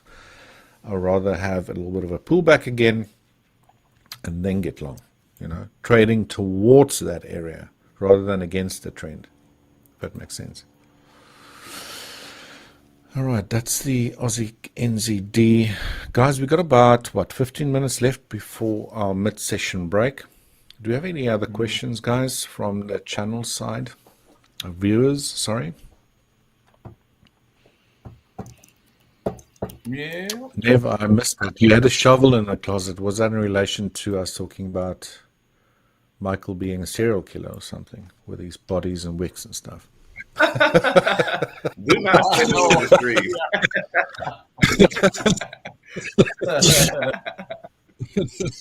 Everybody always thinks I'm hiding out here. That's why you're hiding away. Mafioso. That's a logical question. That's a Did you move logical here from Cuba? No, I'm not Cuban. No, I'm not. I'm not doing anything. You're moving Cuba before. No, you're gone. I've never even been to Cuba before, but they swear I'm Cuban because of my dark skin and I can speak the language. So a little too good for them. That makes sense. That makes sense. So That's can funny, you speak though. Cuban? Wow. What's that? Multilingual. Cuban is Spanish. Can you speak Cuban? Yeah. No, I think they speak Spanish. Cubans speak Spanish. Yeah, They speak Spanish, don't they? Yeah, I was just going to say, like, Cuban is not a language. You're just making a joke. Have their own. I didn't catch that. Yeah, they just have their own. I only catch like dad slang jokes. Oh, we don't need any conspiracy theories. That's funny. Right. Yeah, let's have a look at the pound US dollar. I'm actually interested in maybe going short the pound US dollar, also for the reason being that the dollar index has potentially got some more upside potential, right? Now, previously I was thinking that the pound US dollar, and it might still be, just made a nice little zigzag and that it's sweep up in a, let's say, a 5-wave type of wedge, and then later get a decline. That might still be the case, but as you've probably seen, we've had a very strong decline here that started already. When was this? Last week on the 17th. I think it was during our Forex Fire session when we start seeing that very strong decline. Even this move to the downside here was how can I say, just get my tools right here. Sorry, reached the lower end of a shift pitchfork. Look at that. No red warning line. Beautiful. Tagged it, moved back up. Beautiful. But if you swing one to the upside here, it doesn't really reach it if this was an ABC. I don't know why. You see, it got very close towards it. Not perfect tool, right? But got very close towards it. Anyway, this looks like an ABC, not a 1, 2, 3, 4, 5. If we do head lower from here and maybe take out this previous move, then this would be off the table. Forget now the ABC labeling here. It could still move lower, but if it takes out this previous low, then this is off the table. That price could still do that and then move lower. Okay. So we start heading down here pretty aggressively more.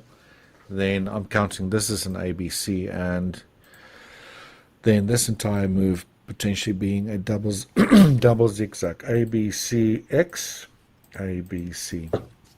To take out 1.314. And then maybe bullish at a later stage upwards again. So a double combo zigzag formation could potentially be underway.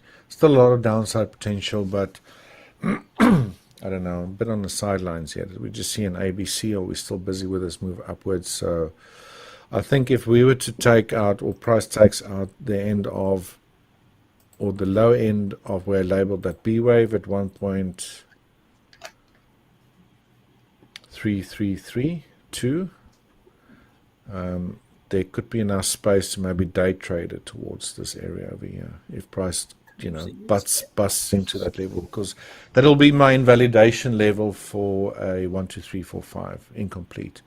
And I just sort of really confirm that we've had an ABC instead, and that price very likely could be heading towards this area. Alternatively, I could be wrong about this. And what's the other move that we've seen quite often, that we've seen in gold that lasts for multiple months? Are these zigzags. So we have an A, B, C, D, E. It could be the beginning of a triangle as well. So too early to tell. But I think there's more downside potential on the pound US dollar over the coming days. Zigzags everywhere. Zigzags everywhere. Simon Mutt says that gold's bounced off the VWAP. Which VWAP did you anchor that to, Sire? Session VWAP? Do you have a VWAP that's, just runs from a certain beginning date? It really depends, right? Mm-hmm. But yeah, you're probably right. Like I mentioned, still thinking there's a little punch up still higher on the cards for gold, but I'm cautiously long at the moment. But long overall. I know it all sounds confusing, but it is what it is. Yeah. Do you have anything going on your side, Tiger? Yeah, I was just going through all my alerts, just looking to see. Mm-hmm.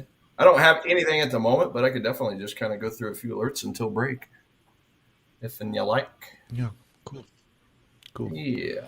If I spot anything my side, I'll ask to share the screen again. So we can switch to yours, yeah? Yeah, I'll go ahead and push on over to my chart there, back end. And, I'll just take us into break with a handful of my alerts. So if you look over to the right, guys, this is all my alerts. I got a lot. Got quite of alerts for such a rather small list. I mean, the list has grown a little bit in the last day or so, but yeah, probably half of these alerts, probably 3/4 of these alerts are more, small time frame, 5, 15-minute zones. So that's kind of where I'm at. But yeah, I'll just go through a few of these real quick, just to take a look. So I've actually got 2 alerts set. I just realized on Aussie Yen, but yeah, we did have this nice push out that broke some of these recent highs. So I'm just looking for got a 4-hour demand, and then within that 4-hour, got a nice little 15-minute demand right in the heart of it. Now that demand is also a former resistance point way back here, July 15th. So that was the high that we had right before that big push down. So kind of touched it once here, kind of played around with it a couple times here, turned to resistance, turned to support, bounced off, support again, and then it kind of danced around, and now it's bouncing off. So I just like that is right there at the proximal line of that 15-minute demand within that 4-hour demand. So that's a really cool little spot. So that's definitely one I want to keep on my radar. I got my alert there. I think Aussie Yen is a neutral score. It's a +4 right now, so it's close enough, right? We just had a screamer of a push away, so I definitely like that. Just looking at it here on the smaller time frame. So that's one alert I'm keeping an eye on. Actually, let's do this. So go find my pound New Zealand again. So this is obviously my highest score that I've got right now. So this demand obviously is no good because that's the one that I already used. Make me a few bucks yesterday. So that's no good anymore. And then, this is what I was talking about at the outset of the show. So, when I got into that yesterday, obviously we had a pretty good RSI, higher time frame. But now, since we hit the supply, which is right in that area where I sold for profit, we're now starting to get a little bit of a divergence on the higher time frames. So, technically, you look at the 1 hour, and we obviously formed a new demand, but I'm just a little leery of the RSI kind of diverging. So from this point down through here, so not really too interested in pound New Zealand unless we get a bigger discount all the way down here to 2.285. So a little bit of a psychological number, but most importantly, 1 hour demand inside of a big fat 4 hour demand zone with a stop loss under it. So that's going to be my next play, a little bit higher of a time frame. So this may not happen this week. If we get a pullback, maybe possibly next week, or it may just keep going without me. Again, it's got a really nice high score, so it may just run out. But if and when it comes back, I'll be happy to pull the trigger on that one. Nice.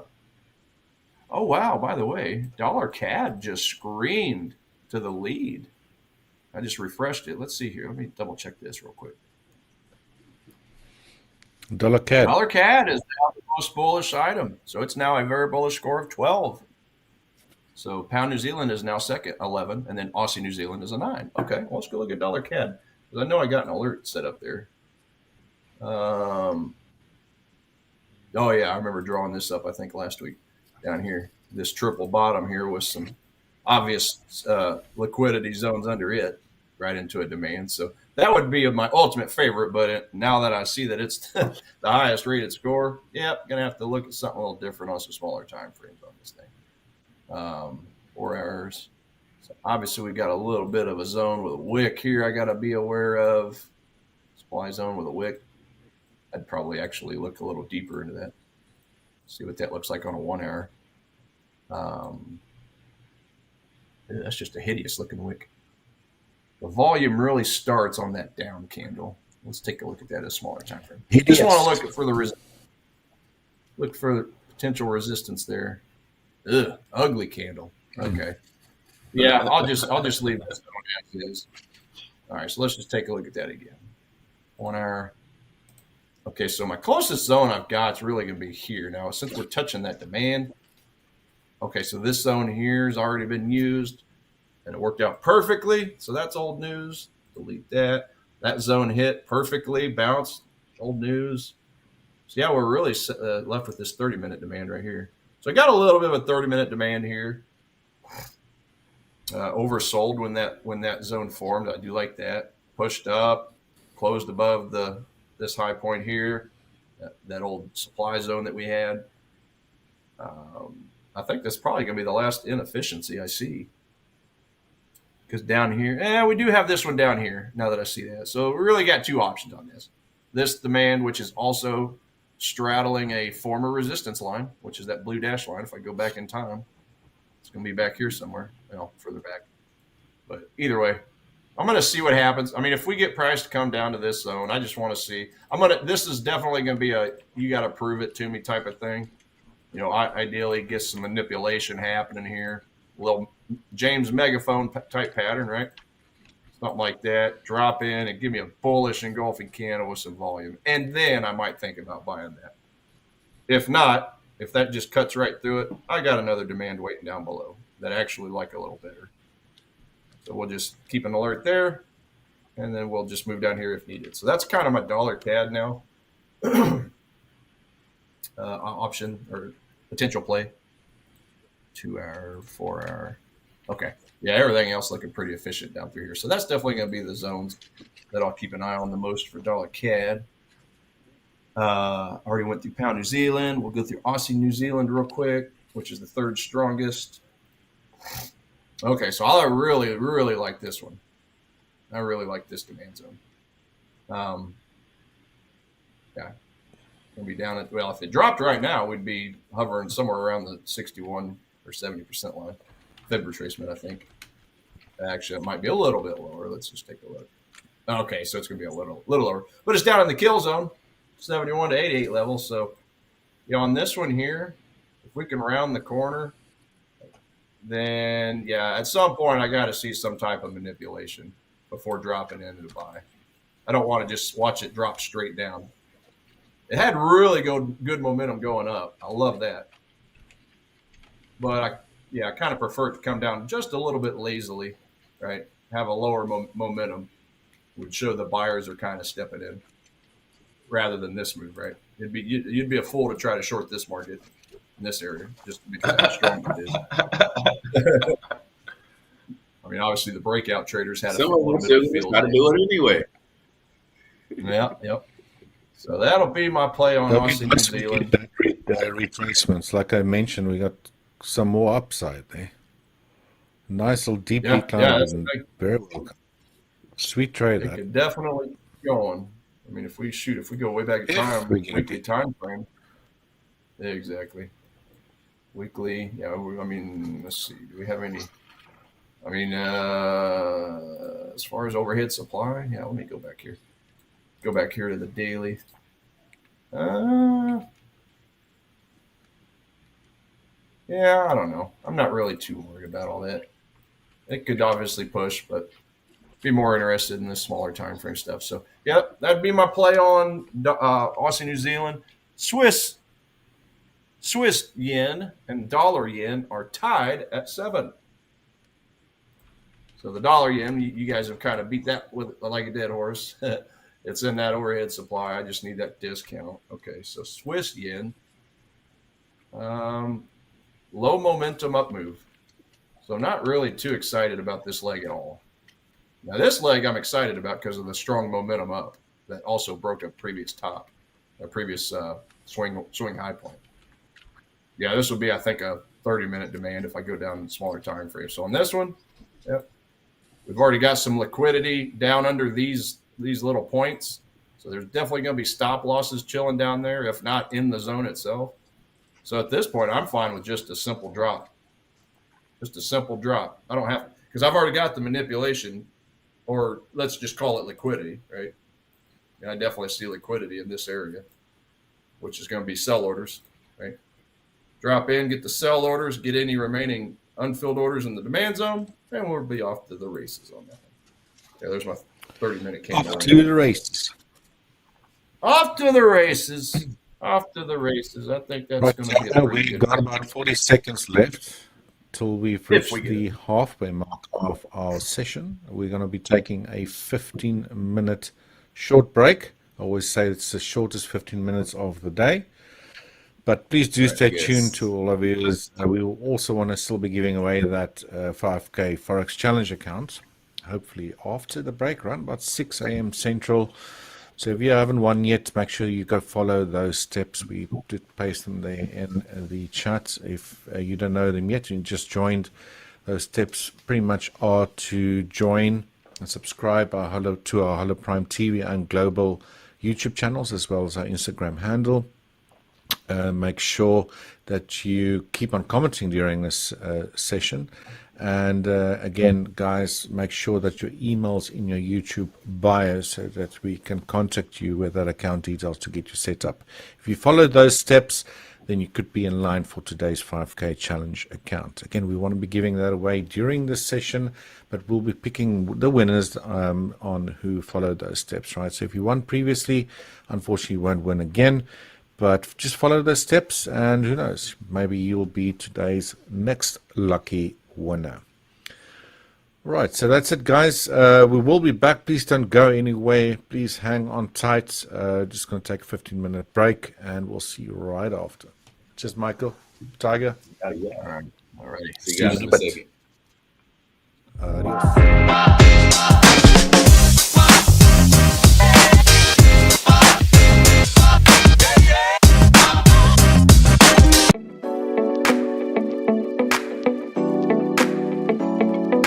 Hey, hola amigos, I'm Michael Keller, and I'm one of the trading coaches here at Hola Prime. But more importantly, I'm just a regular guy who turned trading into freedom, and I'm here to help you do the same.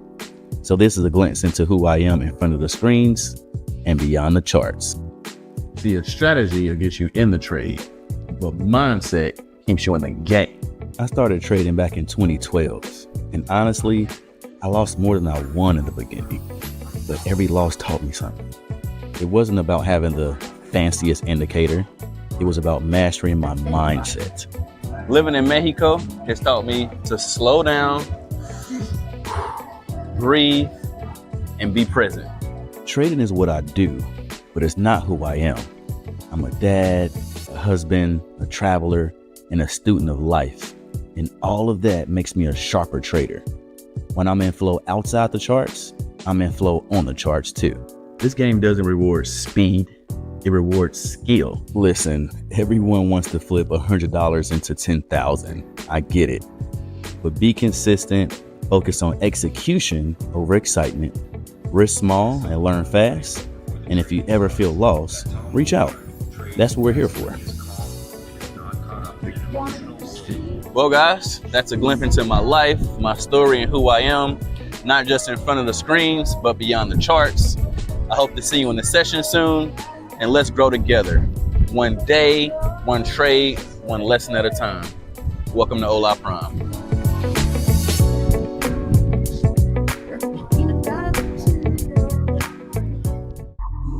Hola Prime, trade with transparency.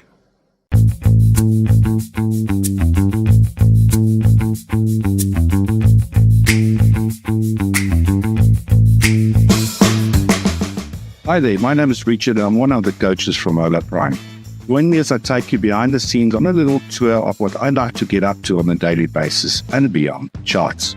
I started trading 16 years ago, but through persistence and a very high level of dedication, I got to learn 3 invaluable lessons through my career. That trading should be treated as a business. It's really not a game. Consistent profitability demands effort, and there's really no shortcuts or any way around. And especially risk management, which it's part of your survival as a trader.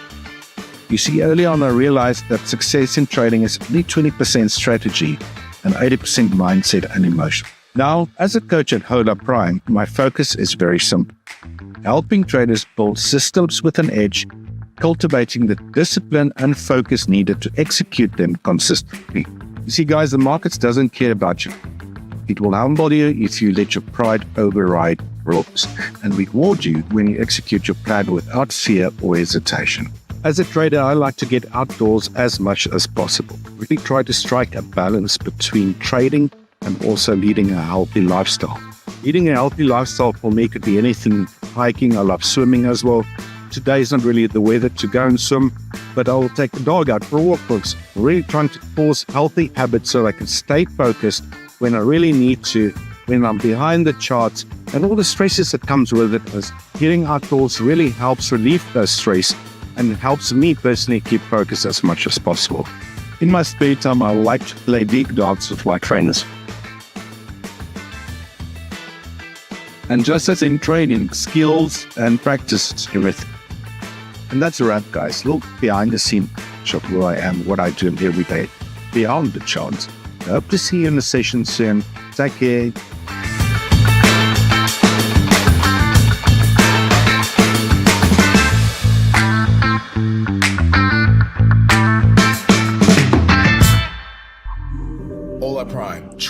with transparency.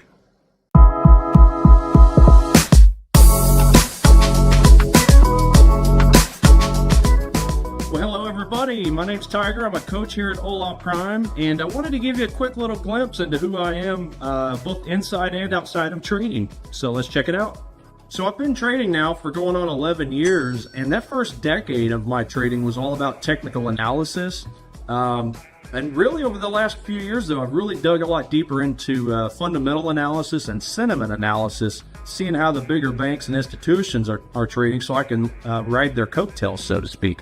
They're the ones making the money. So I've just kind of looked at trading like Edison and his light bulbs. He's went through thousands and thousands of different prototypes in order to find the one that worked.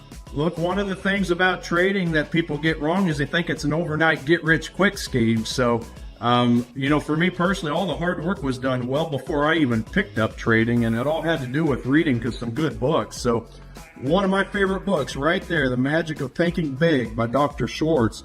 And as you can see on there, the chapters, best way to read this book is read chapter 2, 12, and 13, and then turn around and read the whole book. Powerful, let me tell you. And I'm sure you've caught that above my bookshelf. One of my biggest things that I love doing is bowling. I'm a very competitive bowler. Bowled a lot of perfect 300 games, so they give me these nice little trophies whenever you bowl a perfect game. Got another one for an 800 series, basically bowling 3 games of 800 or higher in a 3-game series, so it's like a 250 average. Pretty good stuff, but compete in national tournaments, state tournaments. I've won a lot of them, so bowling, that's one of the top hobbies that I have. Outside of that, I love singing. I like to go and belt some tunes, whether it's karaoke or just singing in my car, some carpool karaoke. But other than that, listen, on the weekends, I love nothing more than just to hang with my girlfriend. She's an awesome, incredible woman, and she kind of balances me out because she sees how hard I focus on trading. So it's just a very good reset at the end of the long, hard week of trading to just get away, just step away from it all, go enjoy each other's time, and prepare for the next week. So that's a bit about me.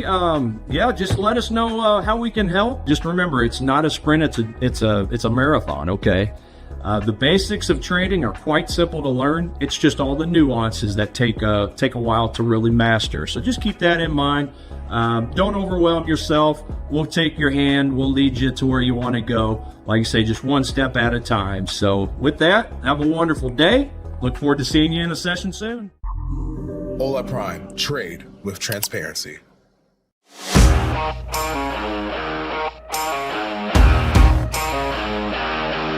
Hi, I'm James. I'm one of your coaches at Hola Prime. I've been trading for about 30 years. Can you believe it? Seems like an awfully long time. But in that time, I've learned a lot about trading the financial markets, and I've learned the best way to trade the markets. By dawn, I chase waves, chase stocks, and sometimes chase my own sanity. Trading, like surfing, is all about timing. Wait too long and you miss the move, and jump in too early and you just wipe out. If you're a new trader and you're struggling with your trading, I think you've come to the right place. I'm really looking forward to meeting you and helping you with your trading. I'm approaching a stop street now, and I'm going to have to stop. Emergency brake if there's traffic coming. And that's one of the things you've got to learn in trading as well, as how to keep safe. And it's one of the main things that I teach in my trading philosophy is risk management, which is not taught very often. Trading is a bit like driving a car, really. You've got to have a license, and in trading terms, having a license is like learning how to trade. And once you've learned how to drive and got the license, learned how to trade, you've got to get good at it. And my philosophy is to teach traders how to trade properly using the tools and techniques that they should be using. My specialty is swing trading, and it's a bit like riding the waves. I've been a surfer for a very long time, and swing trading is not much different. You've got to find the sets and catch the right wave and get out of the wave when it's time. A lot of people ask me, how did I get to where I am today? How did I learn how to trade? And how can they get to where I am themselves? I think the best answer to that is to get educated, learn how to trade. And there are all sorts of resources out there for you, including fantastic resources here at Hola Prime. Hola Prime, trade with transparency.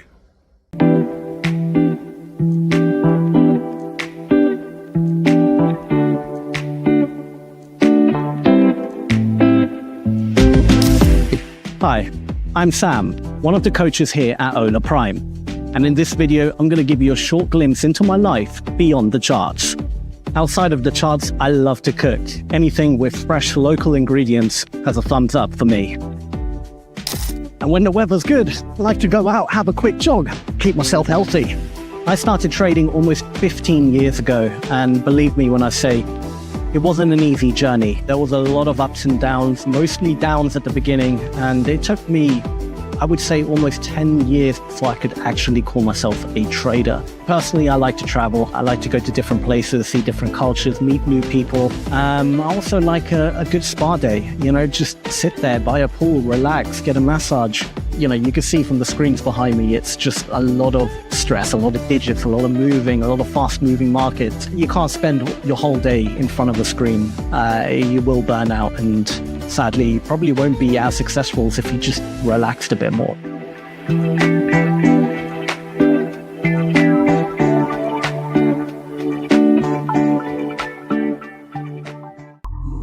Hola Prime. Trade with transparency.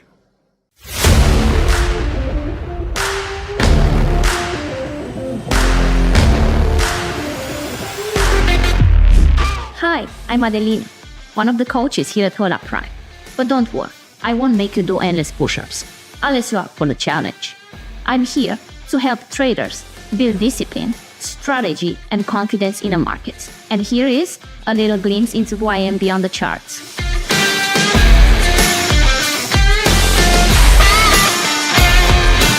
I've been trading for 4 years, and it's been the most humbling teacher I ever had.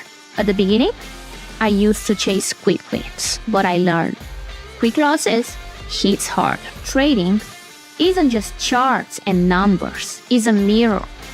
It showed me my patience, my fear, my strength. Protect my capital and let the patience pay me.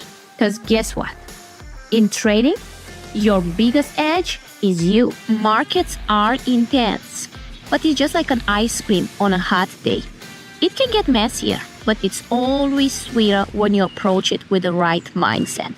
Enjoy the process and savor the small wins. Off charts, you can find me recharging by the beach, traveling to new places, or hanging out with my pets. I love staying active, but I also enjoy good food and music. Balance is the key. That's a bit about me. Don't forget, life is too short for just work and no play. Yes, even in trading. I'm here to guide you, cheer you on, and make sure we have some fun along the way. So hope to see you in a session soon. Hola Prime. Trade with transparency.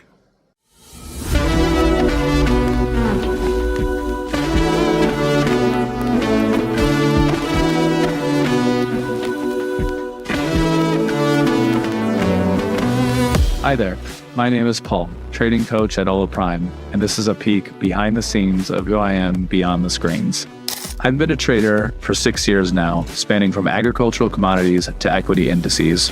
My philosophy in life is to keep things simple, but not simplistic, and to seek clarity, not certainty.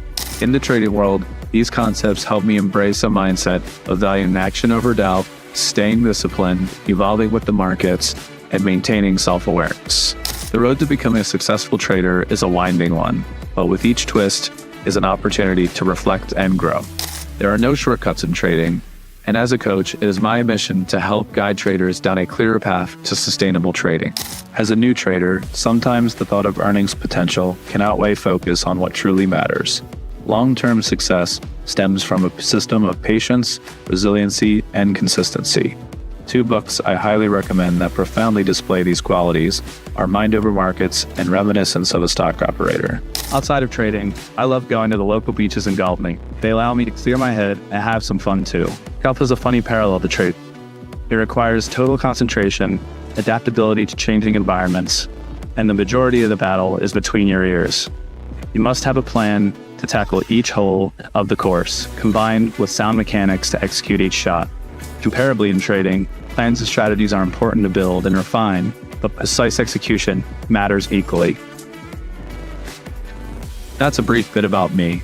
I look forward to seeing you in a live trading session soon and expanding our trading horizons together. Hola Prime. Trade with transparency. Unpredictable, volatile, complex. But your trading journey doesn't have to be. Hola Prime TV is now live. Every trading day, join top coaches as they break down real-time setups, key levels, live trades across Forex, futures, and crypto.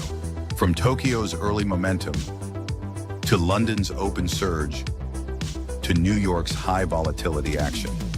We decode every move live. Get sharp analysis, clear strategies, and insights that actually make sense. And yeah, we don't just break down charts. We crack a few smiles too. Only on Hola Prime TV. This is more than content. This is infotradement and beyond.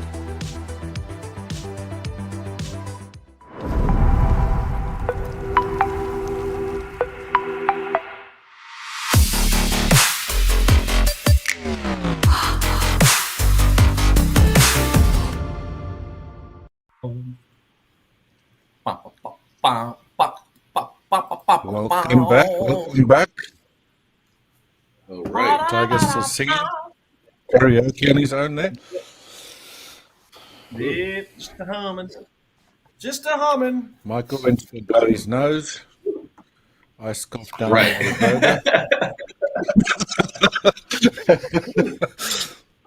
No, you're so right. Yeah. I'm like, man, this came out of nowhere. I woke up in the middle of the night last night, and I'm like, I'm laying. I'm like, dang, one of my noses stopped up.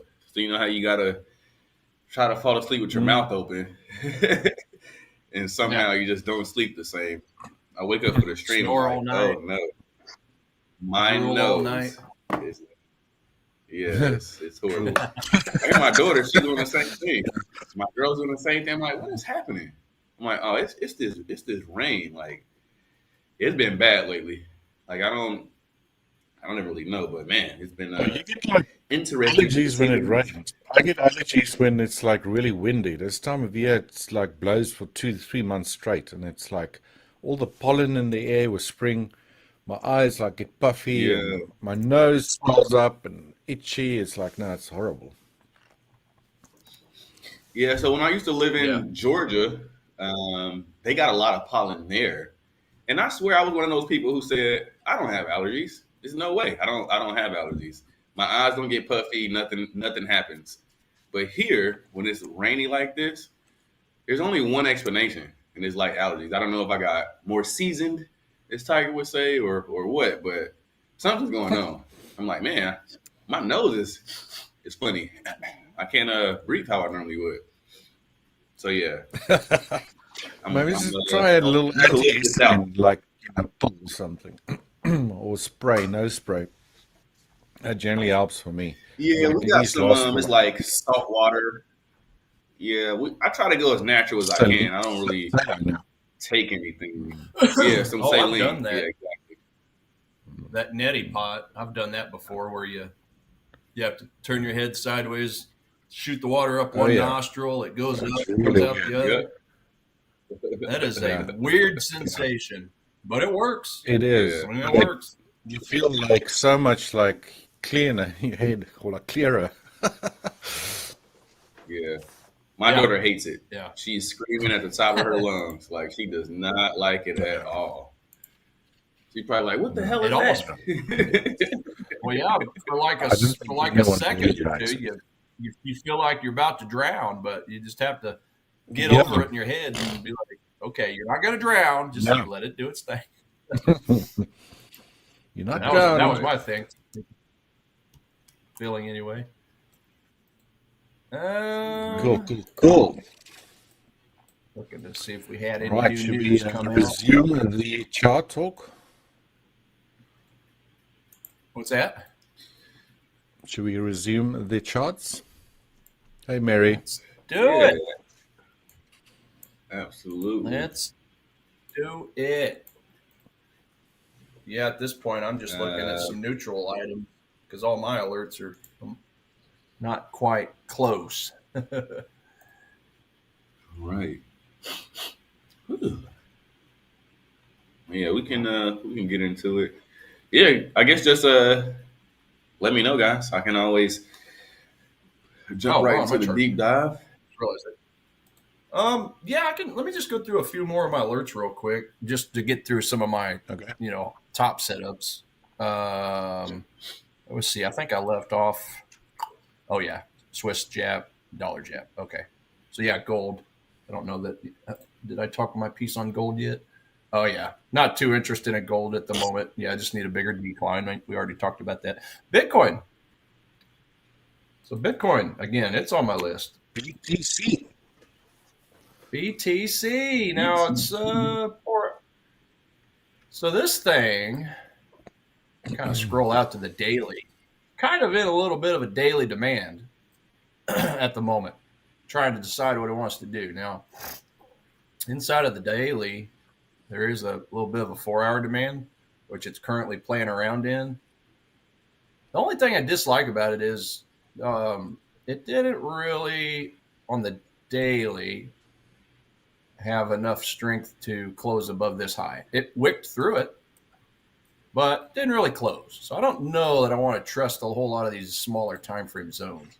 Now, if I look at this in the aspect of just the 4-hour, then that could maybe look a little better. So here's 4-hour, which it already kind of bounced in. It's kind of on its way up. So I think at this point, for me, now I did draw up a couple smaller demand zones underneath. I think it was a 15-minute. Yeah. So I do have an alert set on this 15-minute just in case it happens to drop through. But I'll be honest, I think I would much rather it bust through these tops and close first. I might have even talked about this on the outset of the show, now that I think about it. But yeah, that's, I think, my play on Bitcoin. I just want to see a little bit of strength, close some of these highs, then come back. But, rather than just going down here and just jumping right straight in. So yeah, I think I'm going to let that go for now. Let's see, NASDAQ. New Zealand dollar is the most bearish. It is a -6. New Zealand Swiss and CAD Swiss are the only other bearish items at -5. So New Zealand Swiss, it's right here. Yeah, I kind of already went over that one. Just looking for a deeper retracement. Yeah, it is. I guess it is kind of slim pickings because I think I've already went over all these now that I look at it. CAD Swiss, that'll be the last one. I don't have an alert set on that, which leads me to believe I didn't find anything worth putting up. Let's go look one more time. CAD Swiss, CAD Swiss. So wait a second. Wait a second. We did kind of bounce into a 1-hour supply. I'm going to take a look here.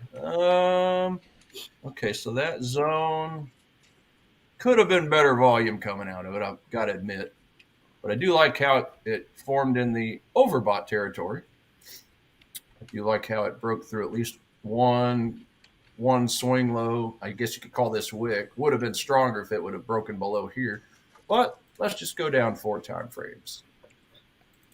Okay, so I got some gaps coming out of here. So I think I might just wait for a little bit deeper of a retracement. Might even put on a small, tiny position, maybe on this 15-minute, possibly. All right, so I'll definitely be putting an alert on this, and then let me take a look at the 5-minute. Oh, come on. Sorry, gotta get my opacity back. There we go. 5 minutes. Do I have a gap on a 5-minute? Okay, so I got a little bit of a gap going on here as well, right there at the 15-minute. The same as the 15-minute. So yeah, I'm just going to put an alert right here, CAD Swiss, and we'll just throw that. We'll just give that a 20. We'll just give that not much time.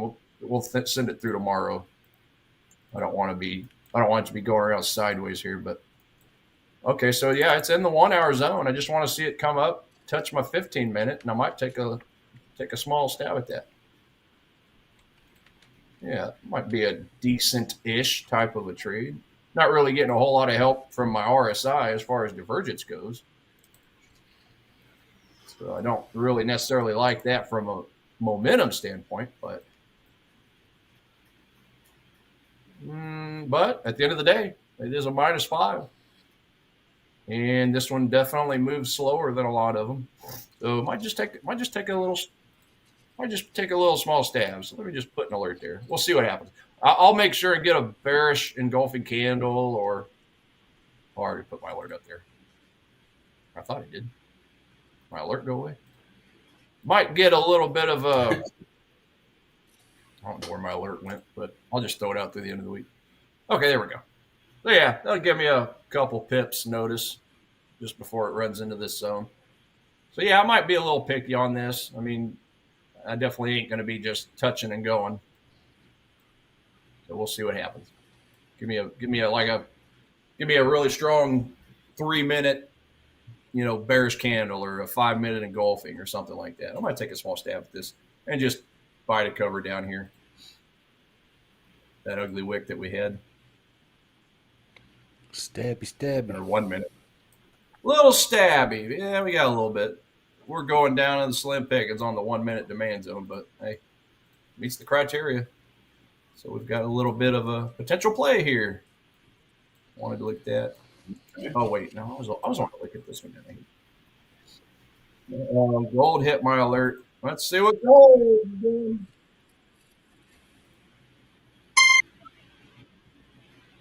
All right, so gold. Okay, so yeah, we're back to that same zone.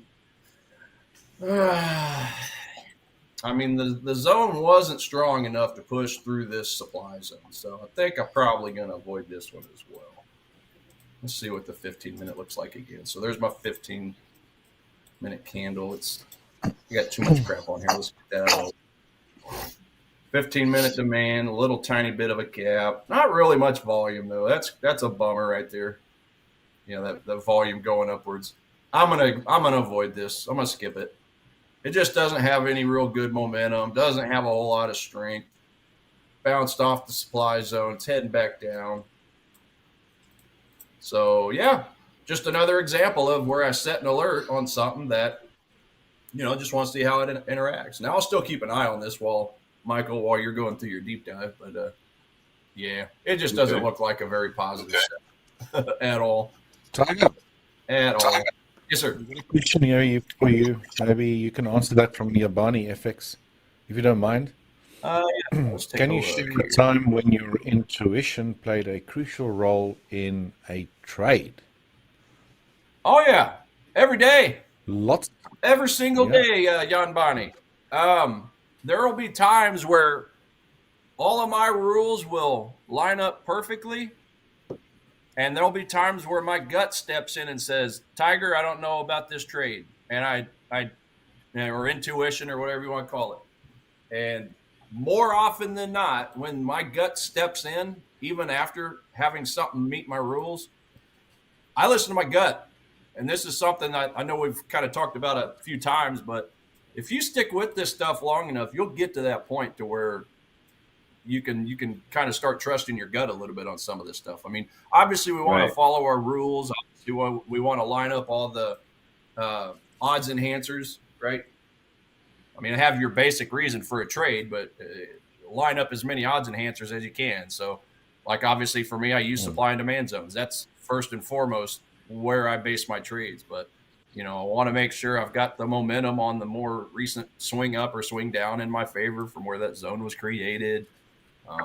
Volume spikes, demand zones that form under the 50% at least of the RSI, and having the positive or negative divergence, whatever it is I'm looking at. So I have a lot, and then from time to time I'll throw a VWAP line on there as well. Michael's got me into the 13 EMA, right? Getting a little bit of a close above it. So that's what I like to add in now. Yeah, there's so many different indicators, oscillators, or just overall strategies that we can use as odds enhancers. There's still times, even when all that stuff lines up, something just doesn't feel right. So, and I've discovered that more often than not, when I look back on those would-be trades, most of them are losers.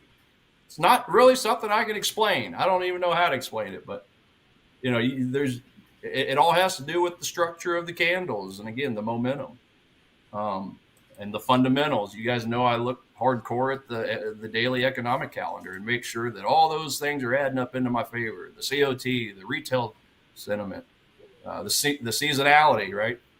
Stuff like that. So there's a lot of moving parts, but yeah, there's still times where I just don't feel it. And yeah, more often than not, it keeps me safe. I mean, yes, I will miss out on a winner from time to time, and then I'll always look back and like, you dummy, why'd you listen to your gut? But then I'll turn around and have 2 or 3 more in a row that would have been losses, and that reminds me, Tiger, good job. You listened to your gut, or your instinct, Right? Your intuition. Yeah. So that's probably the easiest answer for me personally. Yeah, it's just sometimes you just don't feel it. That's it. It's really just the Giannis or Gianni? How do you pronounce that, Gianni? Good morning, by the way. Recognize your name. All the way from Greece. We've seen it a few times. I say, Tiger, just to kind of tag on to it, right? Like, I think it comes down to chart time. Like, you know what? I took this trade when it looked like this before, and it just did not work out. Right? Or the other way was like, oh, I remember this trade. It worked out great for me. Let me take this one. So that experience, that chart time. I tell everybody, chart time is the number one thing, right? Like, in my opinion, it's the equivalent of any great sports player, whether it's basketball, football, soccer, whatever, watching the tape, right? Like, that's how they can read their opponent too well, because they watch a lot of tape, right? And that's chart time all day long. I've seen this before. Mm-hmm. You know what I mean? I've seen this not just before. I've seen this 100 times. So just watching the tape enough to like, hey, kind of doesn't memory. Yeah, or just even part of it also, I think, is just knowing that there's some geopoliticalness going on that could potentially sway things.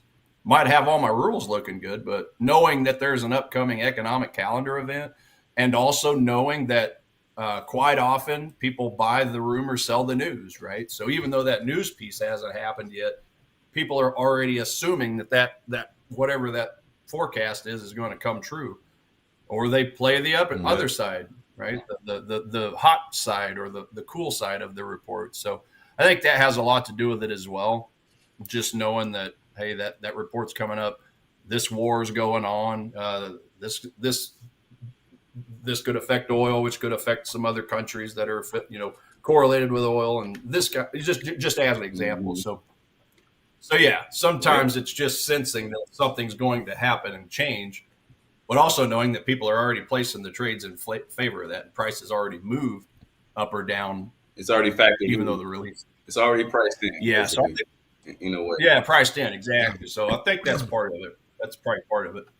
But then, yeah, like you said, just knowing that I've seen this pattern before and it worked out or didn't work out. So it's been so many times I can't even really count where, I might be trading with like somebody and they're like, we're going through the charts. I'm like, if you look at the 4-hour chart, you can see how it's prices outside the band on the TDI or whatever. And it's like, oh, are you looking at the chart now? I'm like, no, I'm actually at a restaurant. I'm at lunch.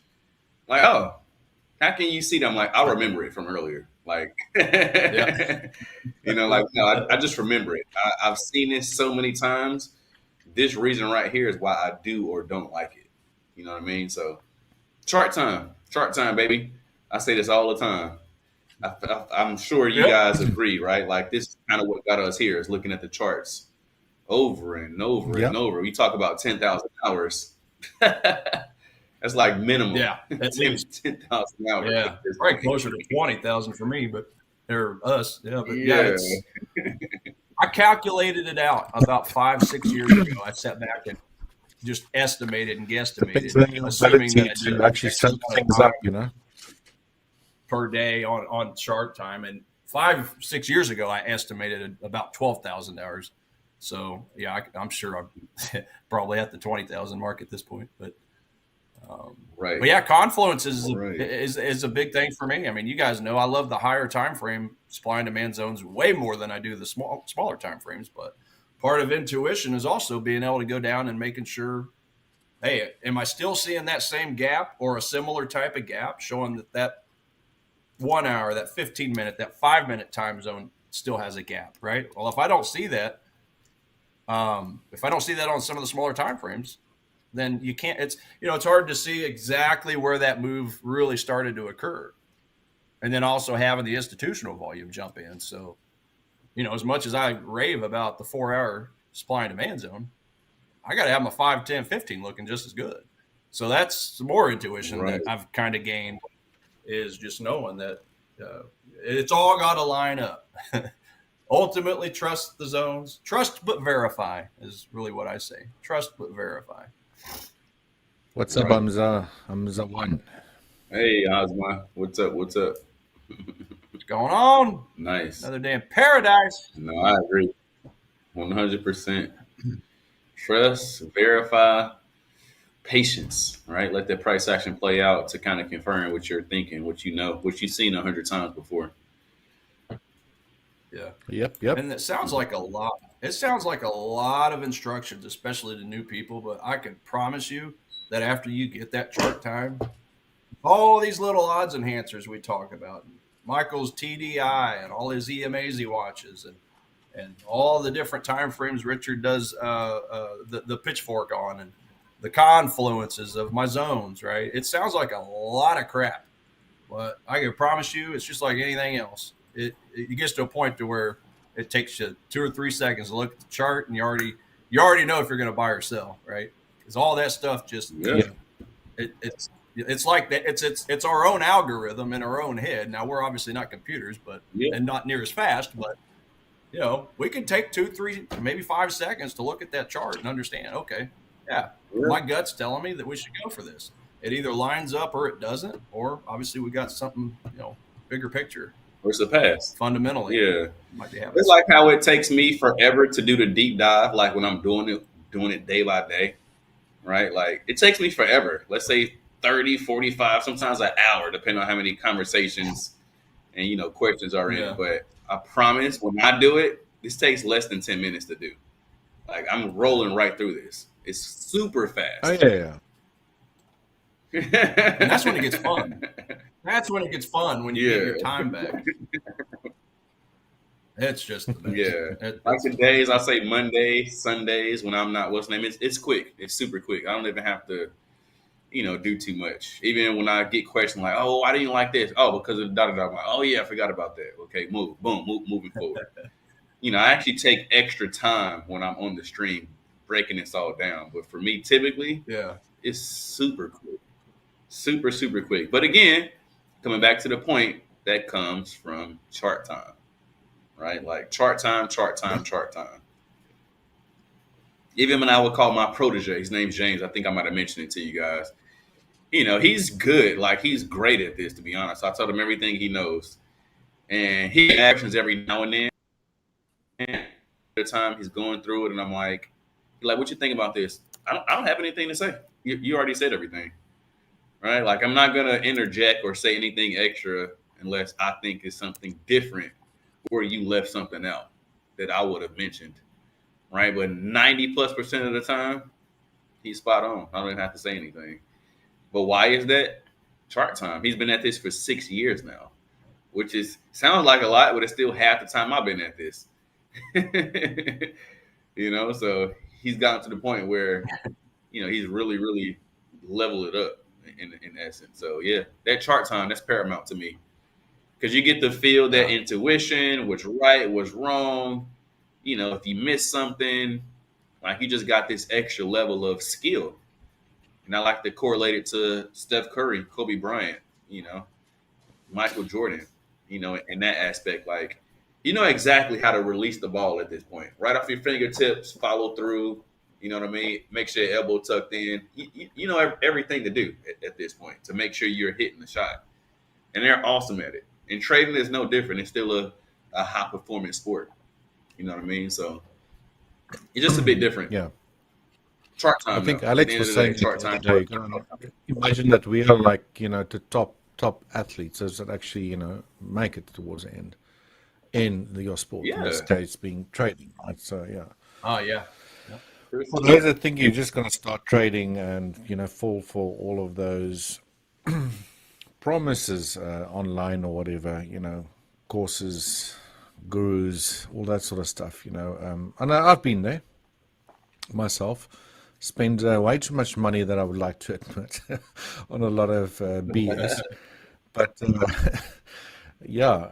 at least we try, be as transparent as we can for you guys in the chat, right? and answer as many questions as we can. I wish we had this when I actually started trading. This sort of setup where we can actually speak to traders, pick their brains. Yeah. Right. Yeah. Come a long 100%. ways. Yeah, here was you guys were talking about the pound Aussie earlier. This was the setup I had. I had drawn this downtrend line here, and I had this little 1 hour supply, and yeah, Monday, of course, it hits about the time I'm going to sleep, so I didn't see it. Comes down, comes back in, actually goes, I had a 15-minute, a little bit of I think 15-minute. I know, I guess it was 30-minute. So I had a 30-minute zone inside of that hour for a little bit of confluence. And what happened here? Oh, yeah. Okay, so that's the one. Yeah, so this one caught me. So this sucker, I tell you what, this one caught me when I was asleep. And then I wake up. Is it a sunny or a sunny beach? Sunny beaches. Yeah, so that happens. It comes back down, and then comes back in. About the time I'm laying down for my nap between Forex Fire or Quiet Markets and Forex Fire, hits the zone again, and then drops. Like, you son of a gun. So it picked the 2 times that I was asleep to bounce into the 1 hour and then the 30-minute. So this is why I'm saying, don't forget that happened to me. That happened to me that 1 week, Tiger. I forget which pair it was. I think it was EA. I want to say. I think it was EA, maybe GA, but I think it was EA. But it was just one of those things where it's like, how in the world did this set up at the exact time that I'm asleep 3 times in a row? Yeah, it's the Aussies. I'm telling you guys, when you guys are asleep, they awake. Aren't they? Yeah, so that's why I say, I mean, but this is why I say I'm going to start set some limit orders on some of these and just put on a little bit. I at least want a few bucks out of this when I'm sleeping. Come on. Can you pay me like 10, 15 bucks on a potential win? Yeah. It ain't gonna, I ain't putting any full positions on it, I can tell you that when it comes to limit orders when I'm sleeping. But I want to start getting a piece of this because dang it, I'm picking good zones that every day I'm having to delete from my alerts hit. I'm like, that was a good zone. I was asleep. So I'm gonna try this yet again, and I might even put a limit order on this. Now, the reality is, if we get a retracement that high, who knows? But yeah, I'm putting a limit order on this dang thing when I go to bed. I ain't trying to miss it anymore. Yeah, it's like maybe a quarter position or something like that, something real small. But no, I just thought that was funny. No, funny but not funny. Yeah. Still waiting on this Nazi. Still waiting on this little Nazi 15-minute option here. That's probably about the closest one I have at the moment. If it touches the supply first, then no thanks. But I did kind of draw up a 30-minute supply there. So if it comes down before it touches, then that's probably about the closest one I got at the moment, gents. Oil, New Zealand Swiss, dollar yen we already talked about quite a bit. Oh wait, euro dollar. Yeah, the euro and the pound have been kind of sinking over since Asia / London. So maybe a potential bounce here. Keep an eye on this. I mean, 4 hours, we got a steady uptrend. Now it's kind of balanced out of late, but yeah, I mean, beautiful 4 hour demand. Now, obviously, as I always do, as I always criticize everything I do, it didn't break this high point or this supply zone. 2 hour supply zone, I guess it was. Yeah. But same thing. I just take a potentially look at a small position on this. A little bit of a 1 hour confluence down here. Keep an eye on. Neutral. Okay, so euro dollar is pretty neutral. But and that's only if this momentum starts to slow down. If it just comes down hot and heavy like that, skip. Probably skip that. If we can start balance out a little bit, kind of show a little bit of a curl action of some type, then maybe. But yeah, at this rate, might just skip that, because that's a speeding that's a asteroid coming down to Earth at this point, right? on a 1 hour. I might end up ignoring that one after all. Silver, I don't think we talked silver lately. Getting some divergence on the higher time frame. Let's see here. It's not that bad, I guess. It was diverging over here. Had a little bit of a divergence. Not too crazy, but that's kind of what the track it's on now. But yeah, I don't know. Same thing. Might attempt a little 15-minute bounce off of this. I do have a alert set on this 1 hour that I was kind of keeping an eye on. I like the volume on this one. I like that it was below the 50% line of the RSI. I always prefer RSI for it to form down, like it did over here, underneath. So that's just what I prefer on the zones, or above the overbought if it's a supply zone. But so yeah, I do like that aspect of it. At least under 50%. I don't want to be buying into a demand that's created way up here and oversold or anything like that. So.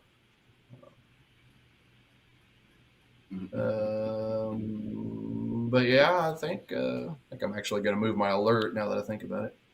Put my alert right here. Just see what happens when we hit it there. Broke a couple points, 3 points before coming down. Not the strongest, but a potential. Right. And obviously gold getting close. So same thing. I require, just like the silver trade, I require a bullish engulfing candle. At least give me an expanded range candle as far as the volume bar, the volume spread analysis bar. That's probably going to be mandates for me on that. There's yen. Got a demand down here with the liquidity. Went over that. We got some fans in the chat. I believe that covers it on my end, gents. I know. Cool. Oh, yeah. Awesome. Love the chat, it looks like. Catching up on the chat. Yeah. We try. We Help try our me with best. Pound cat. Thanks, John Bonnie. Bonnie, Pound thanks for the cat love. for- Osmo1, thanks for the love. Good stuff. We love what we do. This ain't work. This is it ain't work when you're doing what you love. Let me tell you. You guys get to that 100%. point, you will never have to work a day in your life. That's Like Samuel Adams says. Yeah, Samuel Adams. Yep, that's what he say. Y'all remember the commercial? They got a commercial about that. Samuel Adams beer, you mean? Yeah, it's a commercial about that. Oh, okay. Oh, well, that's cool. Yeah, I gotta look it up now. Yeah. Yeah, Yeah, real quick, Hamza. Yeah, Hamza on Pound CAD. Things on your show. Yeah, let me give you a quick bit on Pound CAD. So it is currently giving me a little bit of a bullish score on the fundamentals. Had quite a few reports that have favored the pound over the Canada dollar. Retail sales was good, CPI, employment change, unemployment rate, and GDP. So those all favored the pound over the CAD, the Canada dollar. And the same thing with the retail positioning. So that's a contrarian signal. The pound Canada dollar is net short for retail traders. So that's just one of the contrarian signals we like to look, or that I like to look at.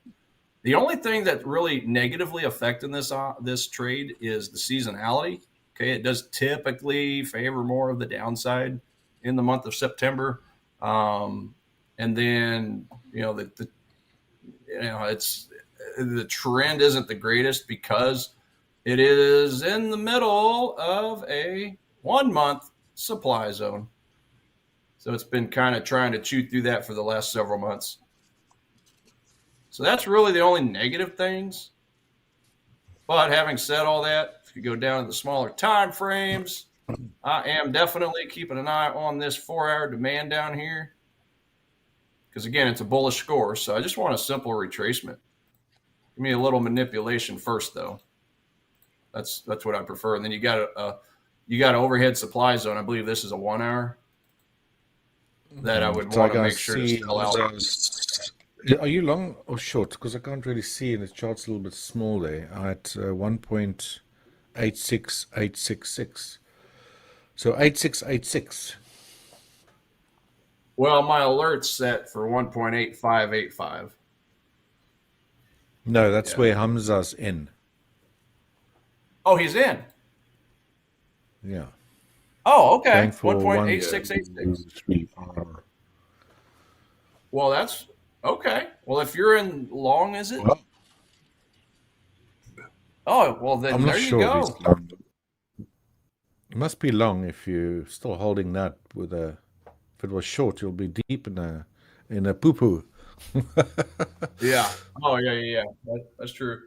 Yeah, we're hoping you're not 100 pips in the red. 1.8686. Okay, did you maybe get in on one of these little zones over here? Let's see what we got over there. Yeah, there's a little bit of a 4 hour demand over here. So I don't know. I'm just speculating, but if you're in at 1.8686, that would line up pretty decent with this area. Well, a little higher up, but yeah, even if you go down to a smaller time frame, I mean,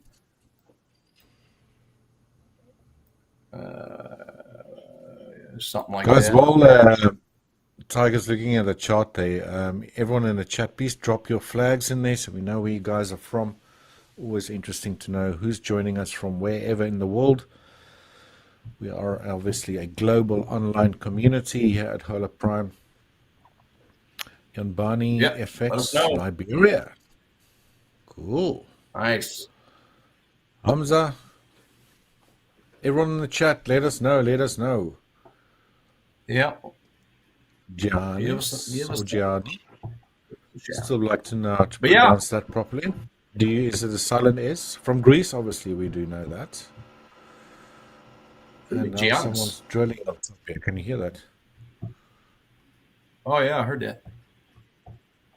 But yeah, just to finish up, Hamza, I mean, you should, the way I see it, you should have smooth sailing up until at least this supply zone. So just be aware of that 1.878 level. You might consider making sure and lock in some profits up in this area at least. Maybe give it a little wiggle room or just take your profit. I mean, it could very easily bounce in, bounce out, and turn around and keep going. So you got a couple options there. Oh, Hamza's from Egypt. Oh, okay, welcome. Egypt. Good stuff. Africa. You're in the north, I'm in the south. Nice. So yeah, Hamza, I mean, it could potentially hit your zone, come back in. This is a former resistance point, this little blue dash line. Perhaps it bounces off of it and decides to keep going. So, if it were me in a trade down here where you say you got in, I'd at least be trailing my stop under this point here, if not even closer, assuming we get some more highs. But just as though that is a possibility, it could very easily turn around and do this, right? It could very easily go against you. So yeah, just be aware of that 187.75 level. And I think you'll be good, man. Good stuff. That's about all I got at the moment, gents. Nice. Okay. Believe so. Guys, I'm just going to step away for 2 minutes while I go scream at these guys drilling. Oh, okay. Oh, we can't even hear it. I'll be back now. Oh, yeah, I barely Like heard it. Yeah, some red scandals like Michael does. The Gremlins. Gremlins are back. I'll be back right now. All right. Yeah, I barely even heard it. So yeah, this CAD Swiss is pretty close. Oh, I do hear it. I'm going to go ahead. Yeah, I heard it a little bit. I'm going to preload a trade for CAD Swiss just in case I want to pull the trigger. But again, I need to make sure and get that bearish engulfing. So I'm just going to go over here. Yeah, so again, we're keeping an eye on this zone here. So it's not quite touched it yet. But I'm at least going to preload a potential trade in case I want to pull the trigger. So let's just do a short. Stop loss, take profit.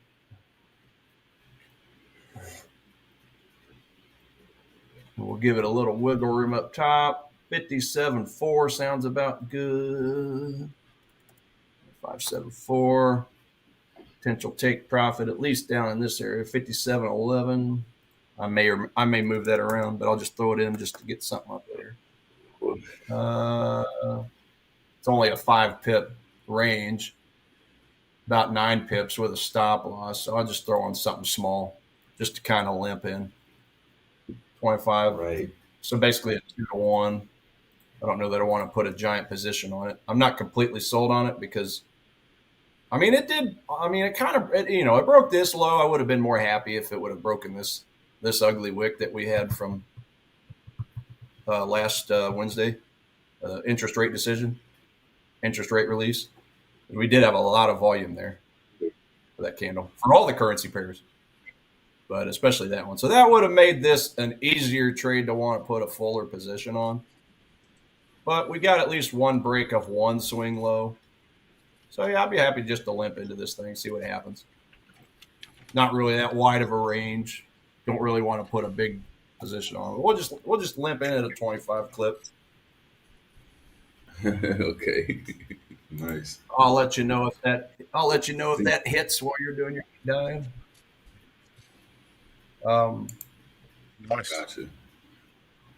Yeah. All right. Well, before I do that, give me one quick sec, guys.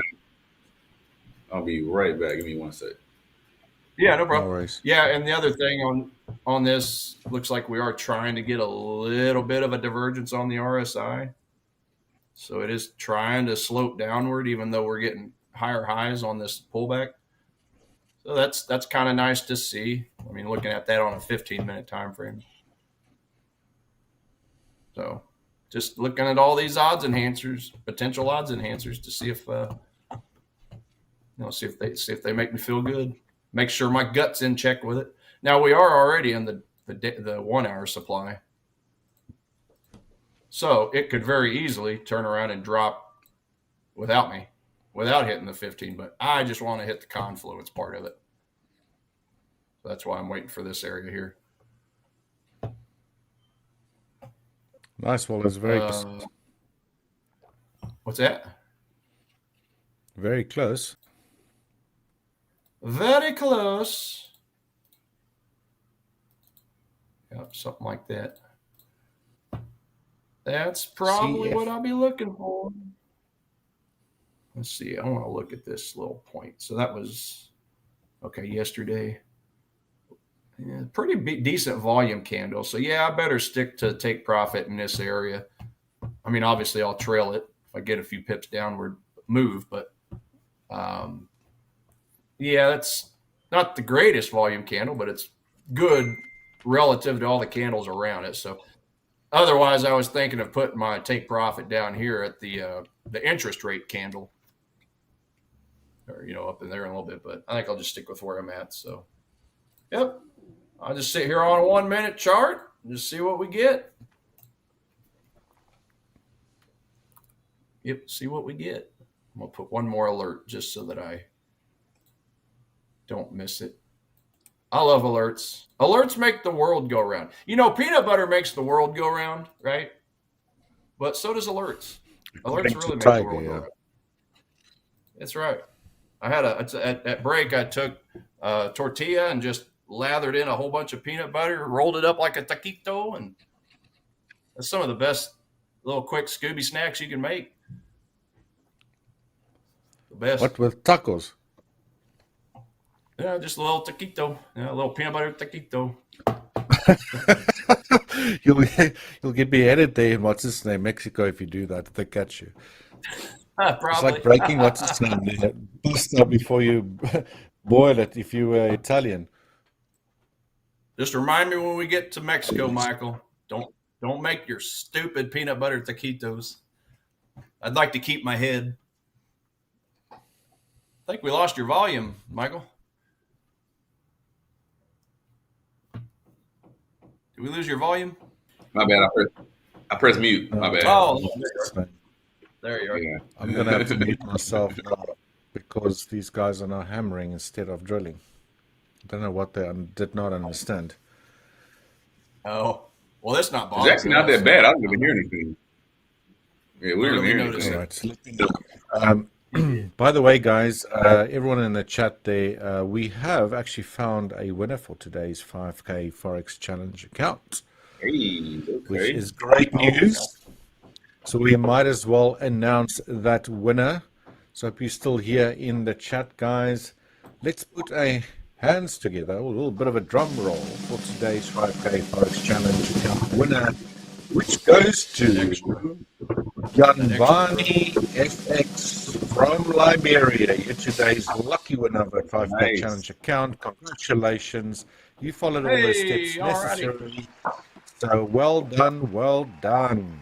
Bonnie FX, Let us let's know if get you're it. still in the chat there. Good job. All right.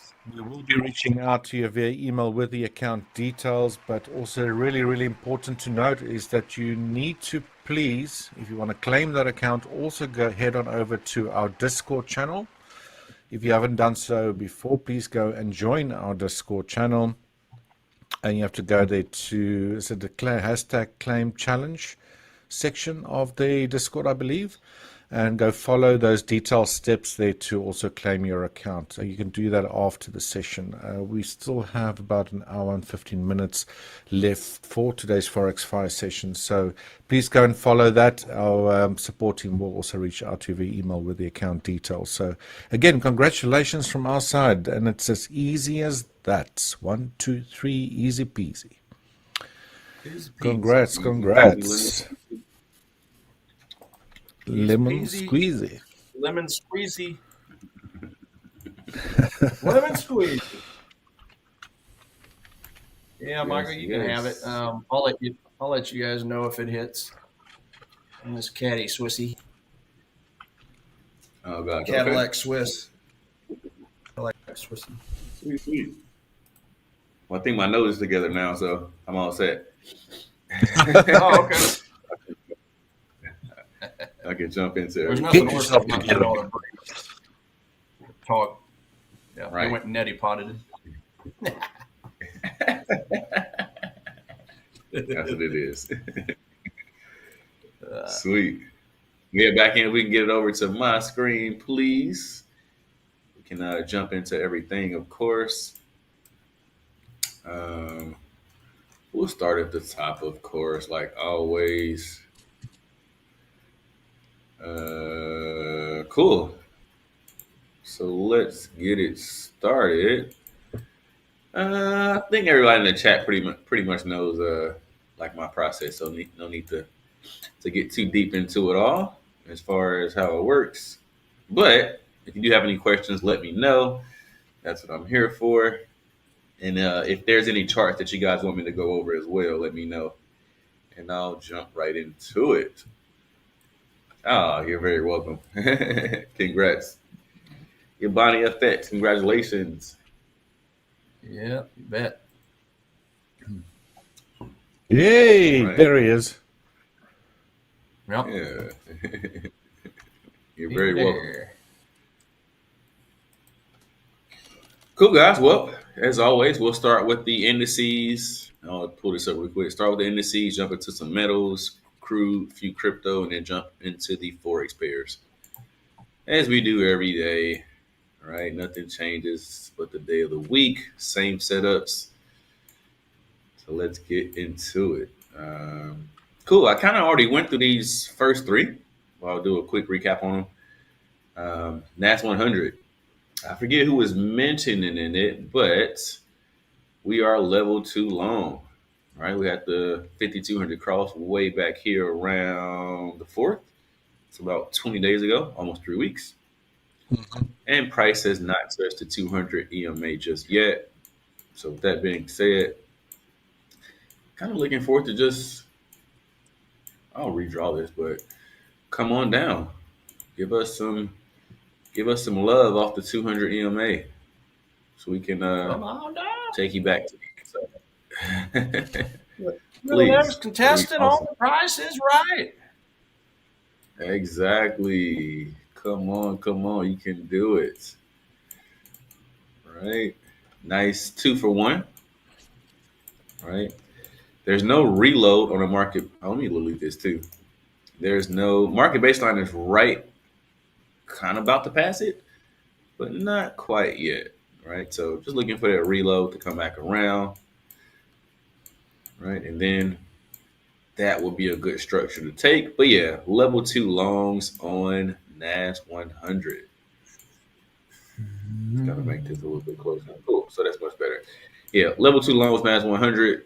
Nice 2 for 1. Easy setup. And we do have the long bias as well, right? You don't want to just grab this at where it's at to go long because you think it's going long. Just kind of want to let it pull back just a bit, right? Somewhere around this. What is this? 24,435, somewhere around there. That would be nice, right? But level 2 longs on NAS 100. Next up, once again, we already talked about this, but this is US 30. We already took this weeks before on, looks like the 22nd, that Friday. So this level is done. Like I mentioned earlier, I'm not interested in US 30 at all until this kind of turns around here, guys. All right, I want to see this thing peak on out. Kind of how it's attempting to do, I guess. Let me move this around. Too high. Ah, come on. This thing is way too high. Way too high. That's the cool thing about it, though, right? Like, just because this one's too high, that doesn't mean there's no setup. I would just really look at NAS 100 or S&P 500, one of the two. They all kind of roll together. They're like homies. Yep. Somewhere else. Yep. They're in the same gang. The take your money gang. That's what they're in. Jump in early, we're going to take your money gang. That's what they all in. So Wrecking crew. Yeah, there you go. Hit squad. So yeah, we got the 5,200 cross way back when on September 4th. So literally a month ago at this point. Oh, I'm sorry, 20 days ago. Not a month, but 20 days ago. So looking for this one, and kind of how I mentioned earlier today, guys, I would much rather take this one over NAS 100 for the simple fact that go to NAS 100 and look at this. We got a 2.11, so risking $1 to make $2.11. But in NAS 100 is $2.50. So the R to R on this one is just a little bit better. Still both great setups. If they do both set up, like I always say, I would just split up the risk, right? That's it. I wouldn't go for one on each one. Maybe 0.75 on each one, like max. But that's about it, right? So we obviously want to stay within our risk parameters for not just trading the right way, but for the prop firms here at Hola Prime, you don't want to lose more than 3% in a day. That's like the max risk. So yeah, I get it. Even if you put one on the same trade, max, if you got stopped out on both, you would only be down 2%. I get it. But hey, who wants to be 66% towards their max drawdown for the day? I know I don't. Yeah. So, Yeah.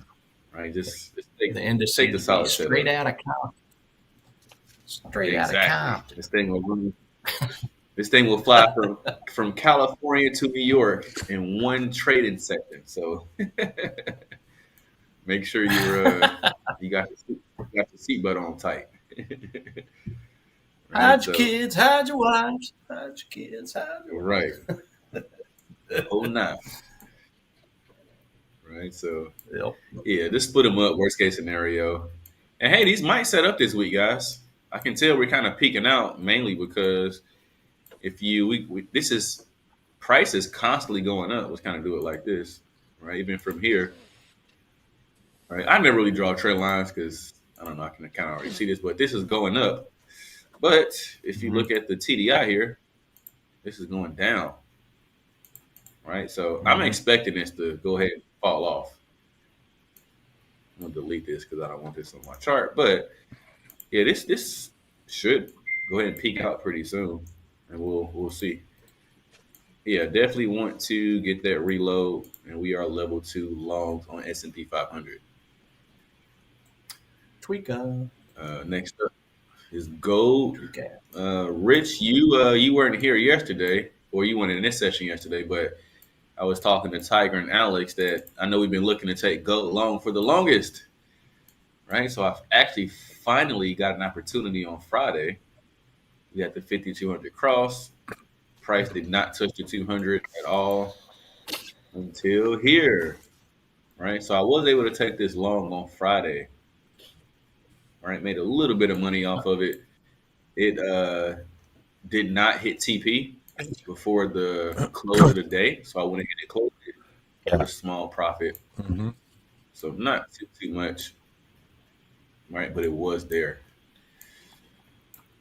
right? So I'm always willing to take gold long. So the next move for me would be, I'll delete this. This is no need to have this. And I'll delete this too. All right, but yeah, it'll look something like this back to the upside. I'll take this as long as it keeps pulling back to the 200. Now, I'm not going to put my full position on it because you guys know I like to take the first move and not the second move. So this no matter what, will be, at this point, it'll be the third move. So the more that this happens, the less that I'm willing to take this. Yeah. Right. But again, it's one of those three pairs: gold, silver, Bitcoin. Right. And I'll even say maybe possibly 5 pairs because I'm now looking at Ethereum and also XRP. So maybe I'll add them to my list of, hey, I'll only buy it. But for right now, this is one of the 3. Right. So nice move. Kind of waiting for this to pull back. Right now, I'm just sitting tight, not really doing too much with it. Just want to see how it works. Right. So gold, I'm just kind of hanging out, but I am overall long on gold. Same exact thing with silver. Right. Silver, we did I erase this? Oh, I guess I did. I don't know why I did that. I should have left this on, but whatever. Just redraw it. So we were long way back here, which was on about same thing, Friday 22nd. So about 21 days ago. Right. I know we are level 2 long way back here. And as I mentioned before, we had this V. We had this nice V off the 200, which you guys know I don't take. So that there was a pass. No V's. V stand for victim. Right. That's right. And level 2. We clarify, thanks to you, Tiger. And level 2, no V's in level 2. Yep. Right. But we did take this trade right here on Friday once again. Oh, I'm sorry. That's not. Oh, yeah. So we took this in session. And then again, this setup gave you a nice second opportunity to get in right here. Let me zoom in just a bit. Zag nuts. Yeah, these were both Zag nuts. Zag. So this one actually did hit TP. This is a great setup. I already showed this yesterday. Yeah, nice 1 1/4. This one smashed TP. And of course, it just went way higher than that level. Right? That's how it does.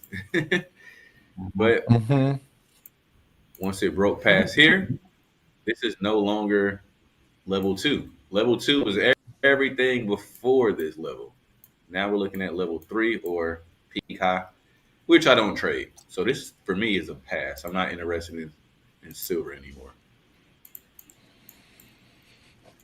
All right, I'll just put the PH on here for peak high.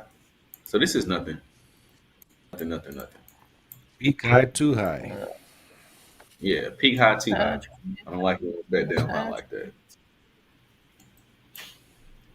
It's like buying something when they said it's all-time high. It's like buying gold right now. Or, peak high, or Bitcoin when they got the 125. Like, give it some room. Get some. Maybe I'll see it come back to this price. This would be a great price to take it at.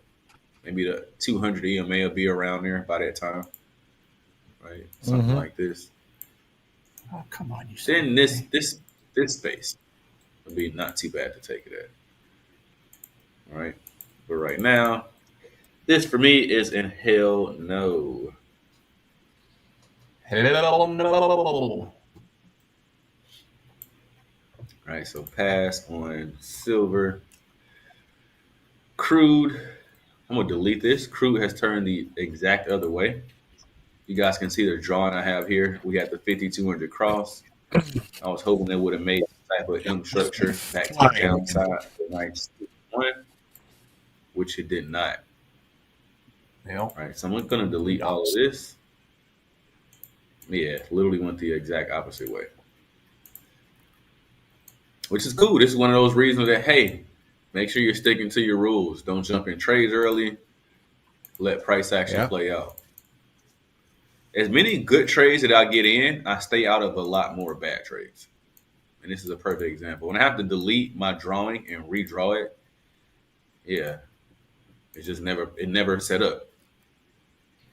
Right, so now we're in level 2 long instead of level 2 shorts. And I would be looking for some type of W structure here off the level. This might be a bit difficult for the simple fact that we have this.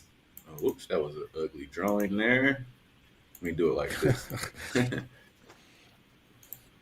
Right? So the fact like that it's crude oil. Yeah, that too. Of course, crude oil wasn't set up. Why would it? I'm looking at it. Right. So I just want to see it look something more like this. As I always say, guys, just wait for it to close above the 800 EMA. That way you got a little better opportunity and better chance it actually works out. Market baseline does need to go below the static for the reload.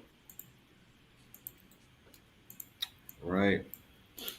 And that's a nice 1.5. Not too bad. So looking for longs on crude oil, level 2 longs. Give it that little pullback. Which I don't even need to say this. It probably won't set up. I did get in Euro CAD long just now. So oh, nice. Okay. Plus 6 on the bullish score. Dropped into a little bit of a 5-minute demand. A little bit of divergence on 15 minutes RSI, 5 minutes. We're going to give her a shot. About a 10, what is it? About a 15 pip range, I think it is. So I wrote this text and said, my daughter didn't sleep too well last night. I'm like, oh, I know, I heard. So she probably stay home today. It's always sad when the baby doesn't sleep good. Yeah. I've had plenty of those no sleep nights. And somehow you get used to it. No, I can't imagine how I actually got used to it, but jeepers. The amount of lack of sleep. Not nice. No, I say the same thing. I got the last 2 times I went back to Atlanta was for my best friend's baby showers. They both had like a little boy and a little girl, like right after each other. We went down there 2 months in a row to see them for the baby showers. So their kids just turned 1 back to back. And they're both like, yeah, you know, this and that. I'm like, oh, you'll get past this point. Trust me. Like it's part of the whole cycle. Yep. All part of it. I'll be right back. Just a moment. Yep. Yeah, take your time. Well, cool. So level 2 long on crude oil. Next up, we got Bitcoin. So yeah, Bitcoin, as you guys know, I do not short this at all, but the next move in the cycle would be something like this, right? Same kind of thing as I just mentioned. Make sure price closes below this 800 level. So you want to take it afterwards, right? Let's make this red just to keep it congruent. Maybe something like this. Market baseline is still below the static, so there's no reload just yet. But that move is, guys. Again, I would not short this. Even if it's set up, I wouldn't short it. I'm just pointing out, hey, if you were interested in taking maybe a short scalp to the downside, maybe something like this would be a good one. Right, so level 2 shorts on Bitcoin, which again I would not be taking. I have to stress, can't stress that enough. Next up is Ethereum. Actually, it's looking just like Bitcoin. Right, ETH. we got the 5200 cross to the downside. I don't have enough data on this pair just yet, or this currency pair. Just like what is it? Oh, Ripple XRP. I just added these on last week, if you guys didn't know. So I'm just starting now to look at these two. So not too much on these just yet, because again, I don't really have much on it. But I forgot. I think it was Samuel Trades who was in the chat and pointed this move out. So I did take this long last week. It did not hit TP, right? TP would have been up here, right? Which it did not do. So it turned around. But it's now on my watch list, and I'm now watching it actively. So don't got too much to say on this, just that this would be the next move in the cycle. And then, of course, Ripple looks just like this one, guys. Like the exact same. It's like a spitting image. All right, so same exact thing here. Taking this back to the downside. Market baseline still is below the static, so there's no reload. But we will be looking something like this. All right. Just like the other one. We know we are level 2 short.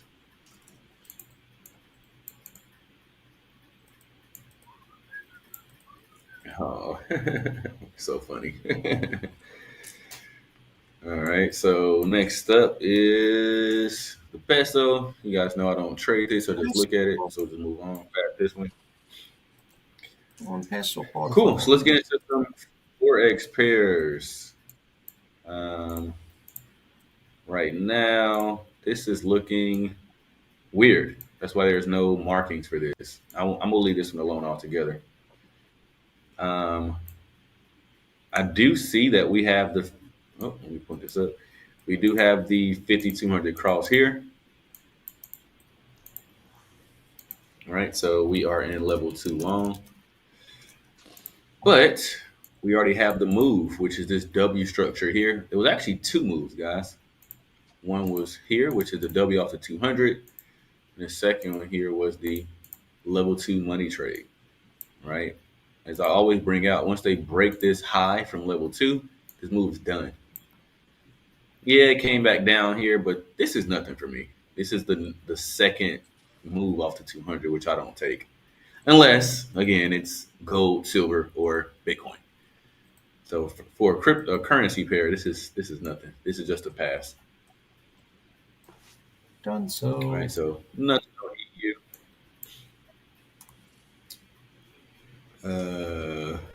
EJ super high. We took this trade. That wasn't last week, was it? Last week, week before last? I think it was week before last. Was a bit apprehensive about this one, but it did end up working out. It was actually 2 setups to take in here. So with that being said, again, once it breaks past the high, the peak high in level 2, this move's done. It's trading above this area. So I would only be interested in this after. Whoops. Okay, here we go. After it's done its thing, kind of did something like this. All right. So EJ for me is nothing. This is a pass. EN, I can't wait for it to set up because the R to R on this looks absolutely amazing. We're looking at okay, so it did go down just a little bit. Good. Risking $1 to make $2.67. I'll take that any day. 5200 cross. What happens? No touch to the 200 just yet. right? So there's no move out of 200 just yet. So we're level 2 long. There's no reload either. As you can see, the market baseline is still above the static. So I want to see this come back down and then give me that reload to go back to the upside, right? Level 2 longs on EN. 2 point. Next up. Oh, my bad. What was that? I was trying to see where your entry was. 2.003. Yeah, that's right where I have an alert. Right. Yep. 2.00325. Yeah, mine's 2.5. So 2.5, 3. Same area. Yeah, same. Yeah. Yeah. Yep. Because I agree. That's a beautiful RR potential. Yeah, that would be super nice. And it's gonna obviously I can't say what it's gonna do, but we do see price going up. But if you look at the TDI, the market baseline is not only going down, it's slanting down pretty heavily. So Wow. I would definitely wait for this to go ahead and fall. And then take it to the upside. So we shall see here in a second. Next up, we have EC. EC's done. We couldn't get into this move. We had the 5,200 cross. Oh, whoops. Okay. Right here. Obviously, none of this counts except this right here. Right. We did have a reload here for the V. Mind you, there's no W here. This is a V. That's why I did not take this setup. This is a V setup. But the only thing that can happen after this is the money trade. So we actually are right there. So I do want to set an alert for somewhere around here. Actually, let me take this off and let me see it like this first. Yeah, this is a bit funky, to be honest, but I do want to know when it gets here. Yeah, see, this is barely a 1-for-1. I probably wouldn't take this, but I do want to know when it gets here. It's just, this is slightly off for me. So I'll just check this out. Real move that I would take. I just want to know. So let's see. Yeah, barely. Maybe it sets up. And I can get a pullback and make it like a nice 1.5 or 1 1/4.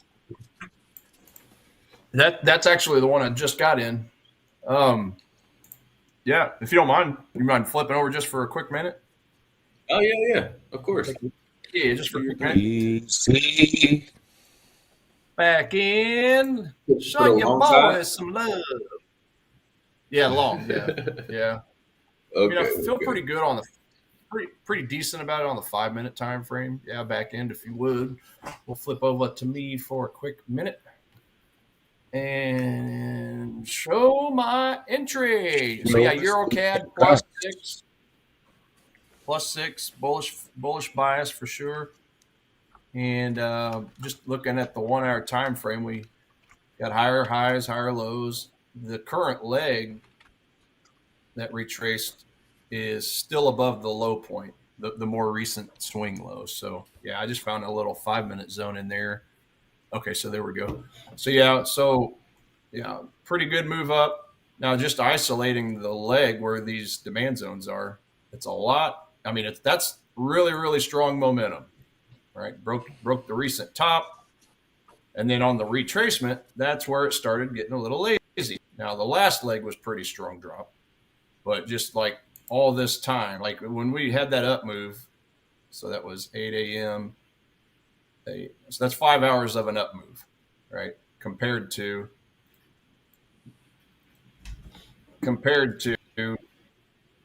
16 hours of the same distance. So a lot slower move down. So I like that.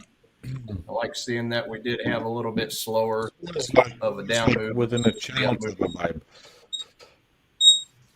Oh, look like we got an alert off CAD Yen right now. My bad. I don't want to steal your thunder. Keep going. No, yeah. So just real quick. So basically, we had this 30-minute demand that we kind of wicked in. It kind of slowed it down a little bit, but ultimately, I have this 5-minute demand down here. So this is the one I actually got into right here. Pretty good volume underneath, low on the scale as far as RSI goes. So yeah, I like everything about that. And then I just put an alert. I just put a stop loss below about the 0.6287 level, I believe it was. So this is the entry over here. And then just, looking to take profit up in this area somewhere. So I think I set it up initially for about a 2-to-1, or not even a 2-to-1. I'll end up trailing this probably pretty far up this line, but I do know that we have that downtrend line that could potentially be in the way. So that's currently where I'm at. But I like I also like the RSI was starting to diverge. Okay, this low point's a little bit higher than this low point back here, even though we have the lower lows up on the price itself. So yeah, just trying to look for that divergence, see if that little momentum shift can kind of help out, and see if we can't fling it back the opposite way. So 1 minute time frame. I mean, you just got continuous higher lows on all these low points down here relative to the price. So Wheeze in, EuroCAD. We'll see what we get, but that's all I wanted to share. Sweet. But yeah, I definitely wanted to give it a little more wiggle room because it was only a five pip zone.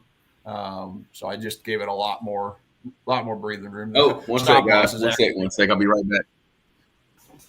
Oh yeah, no worries. But yeah, the stop loss is way bigger than the zone itself. But yeah, just got to give her a little room to breathe. You got a few other low points over here. But yeah, that's the main thing is the momentum shift. Strong up momentum, slower, lazier down momentum. Now this last little bit of leg, if it were to stop out, then this recent momentum could potentially be strong. But I was kind of looking at it overall, mainly looking at it on the 1 hour time frame.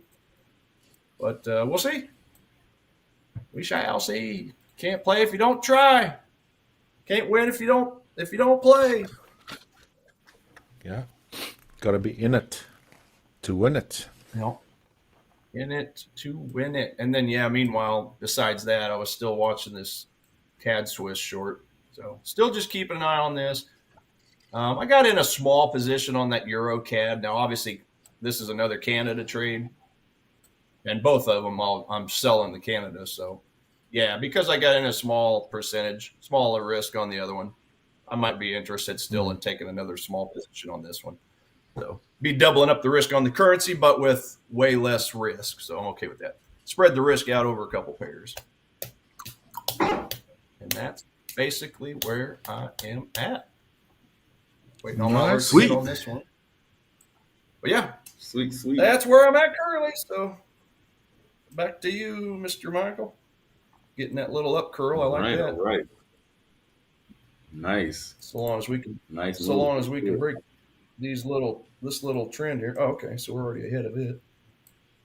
Let's look at there we go. All right, so it's popping up. Me gusta. Me gusta.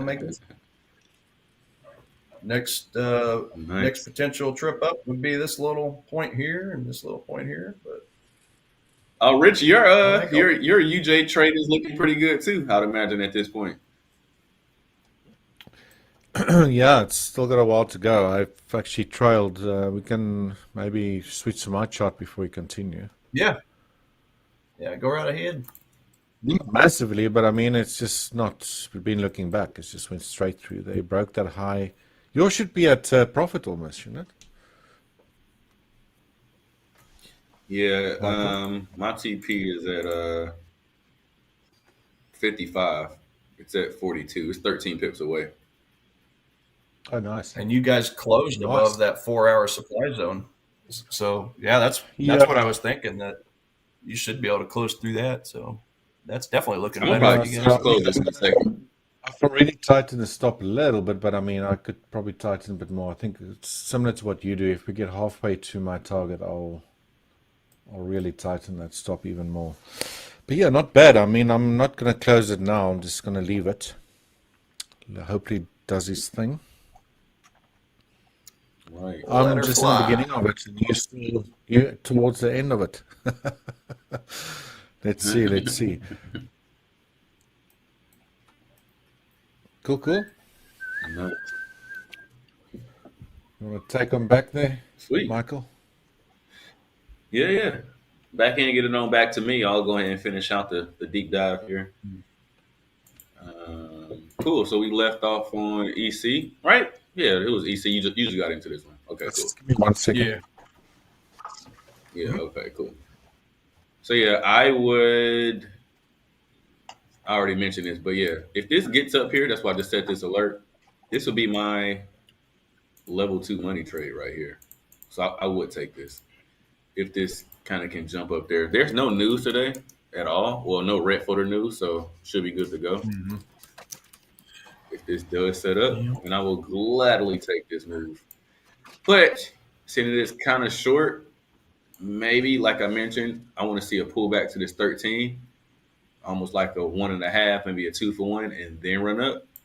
So depending on how it sets up, I'll kind of determine it in the moment if I'm going to put half risk on my full risk.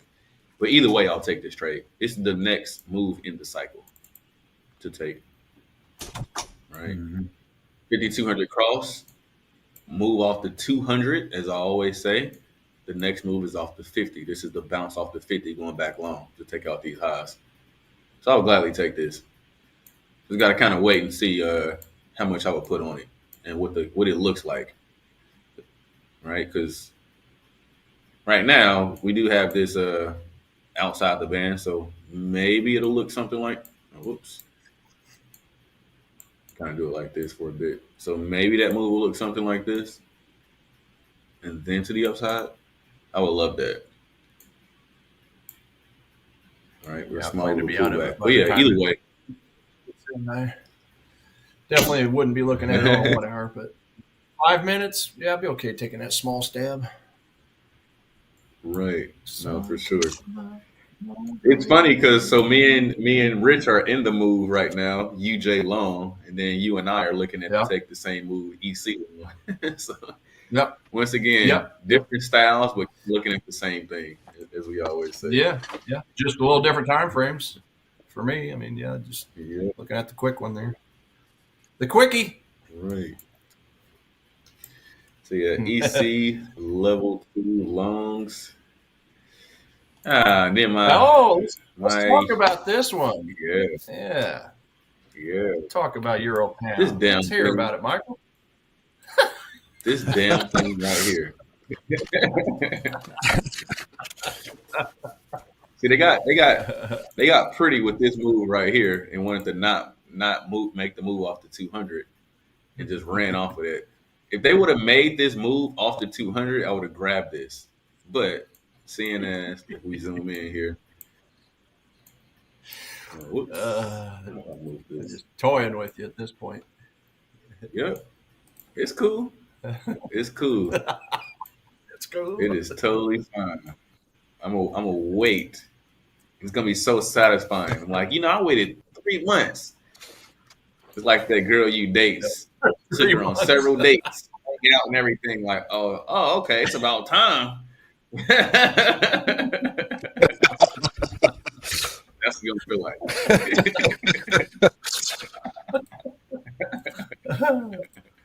I think y'all get my drift. Oh my gosh! Yep. This is gonna be that one right here, right? They didn't give me the touch. You guys know I like after the 5,200 cross. This came close, but no move off the 200. So this was a pass for me. I would never, ever, ever take the move off the 50 after this has crossed. I need to see the move off the 200, and then I'll take the move off the 50. So they actually just did some very interesting stuff, guys. I'm gonna just point this out. They made the move off the 200. I'm sorry, off the 50, and then made this slight move right here off the 13. This is just very sneaky. They could have made the move off the 200 and then made this move off the 50, but they didn't. They shifted. They went down one whole sequence, I'd say, what do you call it? Standard deviation or something like that, right? Like they made the Yeah. move off the 50 and then they made the move off the 13. This is a total pass. Right? So nothing for me on this one. I'm still just waiting for it to actually make the real move back to the upside. But hey, Maybe who around knows? Christmas Maybe I'll be time. chasing. Exactly. You took the words out of my mouth. Make you sweat a little bit more. When he gets his money back, looks like we'll have to get that plane ticket to Mexico. Yeah. I'm gonna be chasing this kitty cat until it sets back up right. And you will. No doubt about that. Oh yeah, because we'll remind him about it every day too. No, yeah. Oh, how's Trust your me. pound today? Yeah. Let's see what it do. But yeah, so nothing on EG just yet. We are level 2 long on EG. EA not too bad. Kind of getting to this point, right? We got the, let me pull this over. It's kind of attempting to set up here. Kind of how I pointed out the last two. We got this 800 EMA sitting in the way, guys. So we're closing above this area. And then typically we would be targeting the ADR high, but yesterday's high is so close. I just target yesterday's high. This is a nice 1 and almost a quarter. Market baseline is just now getting to the static line. Whoops. So we just want to see this bad boy come on over, give us that reload. This is actually close to setting up. So we'll monitor this. In fact, I'll set an alert. Just saying, check this out. Like Tiger says, the alerts are everything. Ooh, now that I see it, it just bounced into my demand zone. I just so happened to look at it. Here, I'll see. Yeah, I like this. I like this a lot, actually. So we'll see. This might set up later this week. Ooh. Yeah. So level 2 long on EA.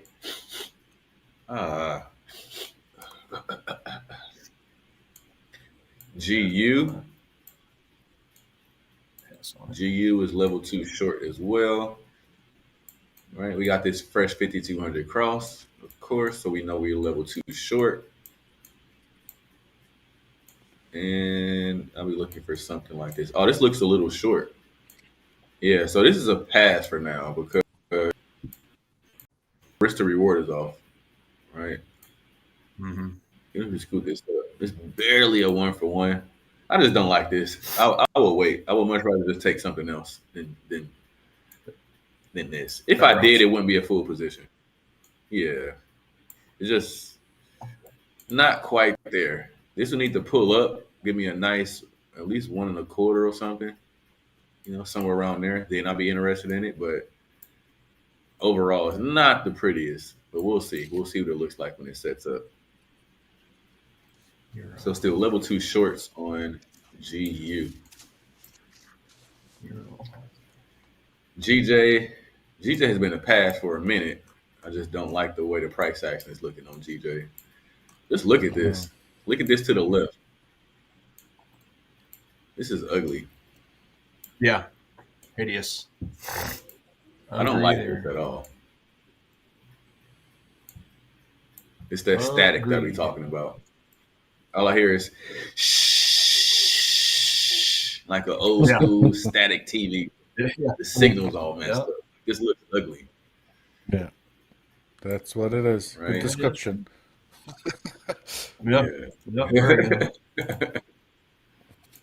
This is ugly. I'm gonna just let this go. I'm gonna take all of this off and just let it go. I don't like this at all. So this is a pass. Don't need to talk about this any further. GA, we talked about this earlier today with Coach James, right? I did see this, but it was a bit off for me. And as I mentioned, it's set up when I was asleep. Right, so 5,200 cross way back here. Price does not touch the 200 right here, so that does not count. We get it right here. 2 legs over here, 2 legs over here, short. We have to reload as well. Let's put that in there. We had a nice reload over here. Market baseline going above the static. Nice. Nice. Except that this setup at, this is 9 o'clock. 21 is 9 o'clock. 21, 22, 23. Yeah, that's 9 o'clock. So yeah, I'm asleep. I got to get in bed at 8:30 for me to wake up to do this. Yeah. So I'm knocked out. Yeah. But yeah, still overall, like I mentioned earlier today, I don't have to wake up as early as you guys.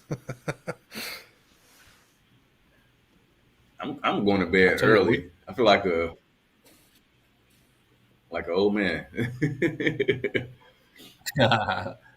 ain't so bad for me. I mean, yeah, because I know mentally, I know that I can turn around and go to sleep as long as I want right after the stream. So it's pretty simple, actually. Kind of weird how simple it is.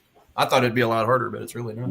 I mean, that first week or so was, but yeah, it's gotta get used to it. Yeah, it was one of those things where it's like, it's actually fake, right? Like you think that like, oh, I got to go to bed at this time and wake up at this time. And it's like, actually, we're just giving you a 24-hour period. You can work it out how you want to, right? Like there's no set rules to say that you need to go to bed at this time. So it just takes a little adjusting, you know, but it's a little bit difficult.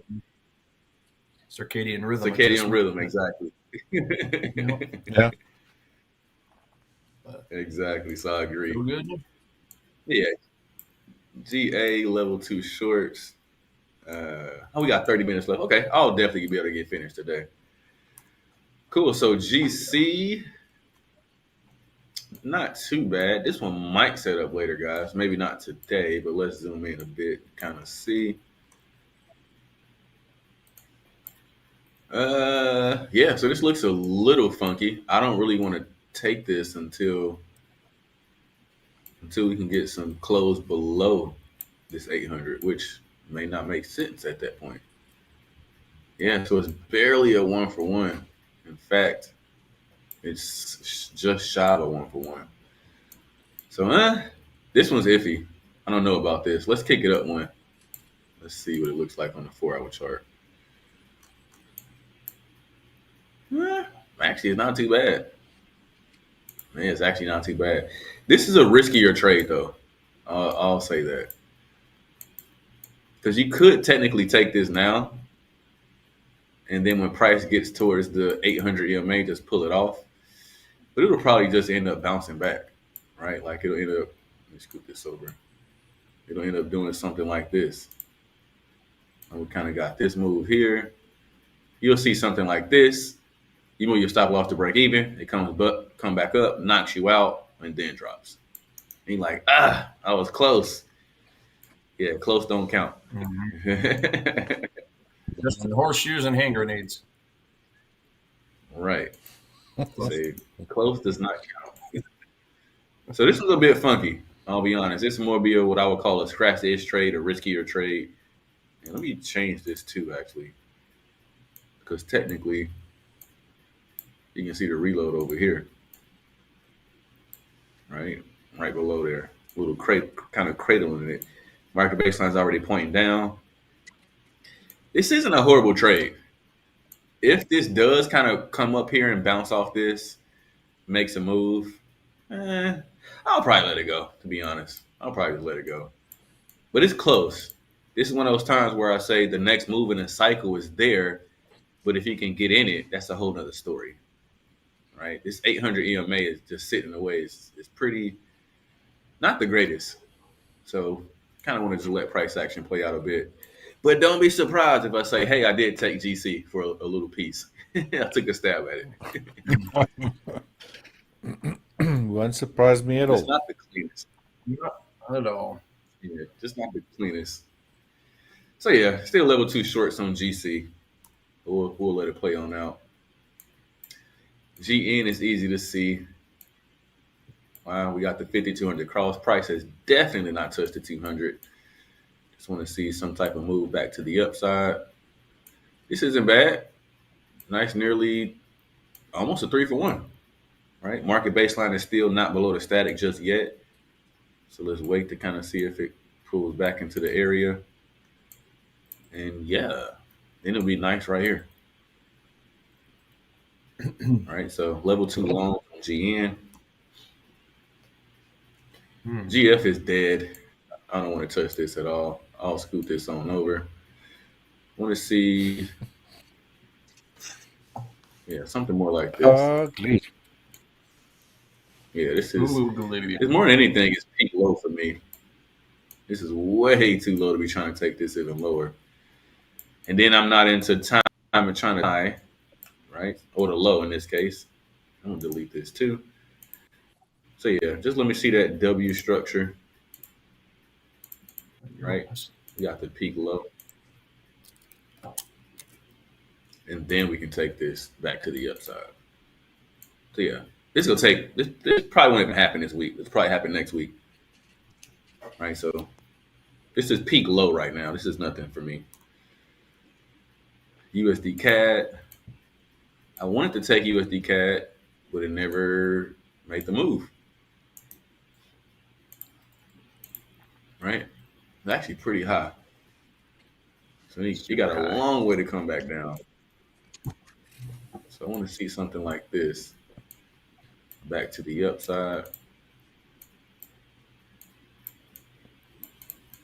Right. There's no reload. Market baseline has not gone back below the static. Right. So I want to see something like this. 3.25 on this one. Nice. So not bad. If you can set up. Not bad at all. Get paid. All right, so level 2 longs on USD CAD. UF. Oh, UF is interesting because we have this level 2 short over here, but it looks like it's trying to turn the other way. Yeah. We'll see. The 5,200 hasn't crossed just yet, so it's still technically level 2 short. But this might be something I'm turning around tomorrow. Right, so maybe we can see something like this. This area is too short. It's only 1 in 14. So I would much want to target this area here, the low from the 18th. Right, this is much better. Level 2, short, market base. Let me delete this and draw it again. Level 2 shorts. Right, market baseline is still below the static. Let me see it do some type of reload like this. And then I'll be interested in this move to the downside, which, again, might not even happen. This thing might easily, this is one scenario, and then I'll just take that off and kind of redraw it. Scenario 2 looks something like this. Right, level 2 long. Yeah, because this could easily, which it look like this, that's what it's going to happen.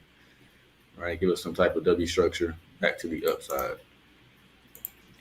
Market baseline going above the static, back below for the reload. All right, and then that move to the upside will look something like this. So yeah, either one, we don't know for now. But nice 2.25. Actually 2.5, we can get to a move like this. But again, who knows? Just be. I just was noticing that tomorrow at 2:30 a.m. Central, 3:30 a.m. Eastern Standard Time, New York City time. Well, that's when the Swiss policy rate decision comes out. How about that? Okay. That might have a bearing on what you do out there after. It will. I'm glad you said that because now we'll definitely leave it alone. Yeah. Figured you'd want to know that. But yeah, they're forecasting to keep rates the same. Are they really at 0.0%? It looks like it. Wow. I didn't realize they were at flat zero. Go look at my carry trade scanner here. That's let's see here, dollar Swiss. Yeah. Yep. Quote currency rate 0. Straight up 0. Yeah, I'm not surprised. It's all of this in here. So yeah. Trap 30. That's my time. So okay, where's that? Volume? Volume? That's right. Oh, okay. You guys know. You might need to type out. You might need to type out Bollinger Band while you're there. Traffic. Yeah, Traffic like for Israel.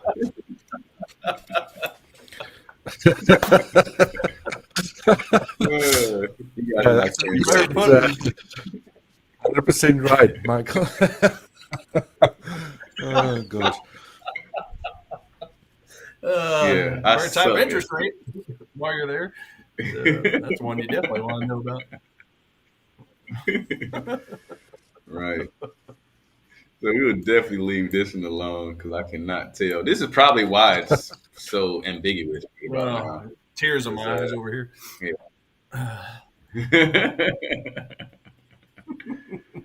Yeah, so we'll leave this one alone for now. Not too sure about it. Well, that'll make for a good leadoff piece, though, whenever we start Forex Fire in the morning. Because I'll definitely be interested to see what the Swiss pairs are all doing, see if they can balance out by the end of the show, to see if we could potentially hop onto something there. That'd be interesting. Nice. Well, that's tomorrow, right? But that's early. Yeah. So Yeah. Well, my I guess clock it's resets at the Forex Factory. So it's now my time. So yeah, so that's half an hour before we start. Before our start, before our stream, when we start the stream, that's when their press conference starts. Just for context on it. So this actually might go ahead and smack TP here live, guys. That'll be awesome if it does. It is right there. What I'm going to do is I'm going to go ahead and move my stop loss even further. This is me trailing it, right? If it goes below this candle where it's at right now, it's too close. Typically, I would just move it down here.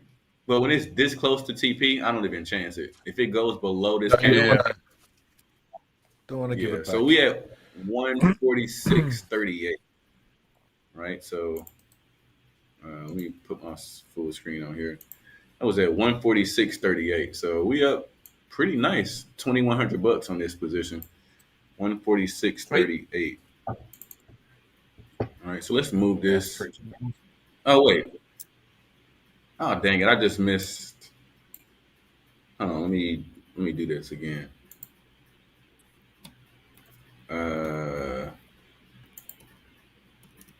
Dang, I can never get out of full screen. That's why I don't like to put this in full screen. Oh, okay, there we go. Yeah. All right. 148.38 is where I want to be at. Yeah, 148.38. Yeah, 148.38. You know what? I'm gonna take this off. That's what I'm gonna do. I'm not even gonna worry about this. Take 2K instead of 1.4. I just close this. 1900 is ugly. 2K looks better on that potential. That was nice. That's a cosmetic. That's a cosmetic. Yeah. Exactly. There you go. Like, you know what? This is close enough. I'll take this. A pride and ego close. Yep. Yeah. And I bet you, right? I bet that this still hits TP. Just because that's how it goes. Right. But we'll take that. $2,079. Yeah, we'll take that.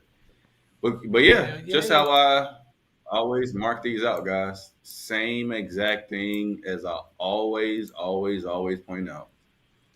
Nothing's changed. Right? 5,200 cross. Price has not touched the 200 until over here. As soon as it does, let me put this up just a bit.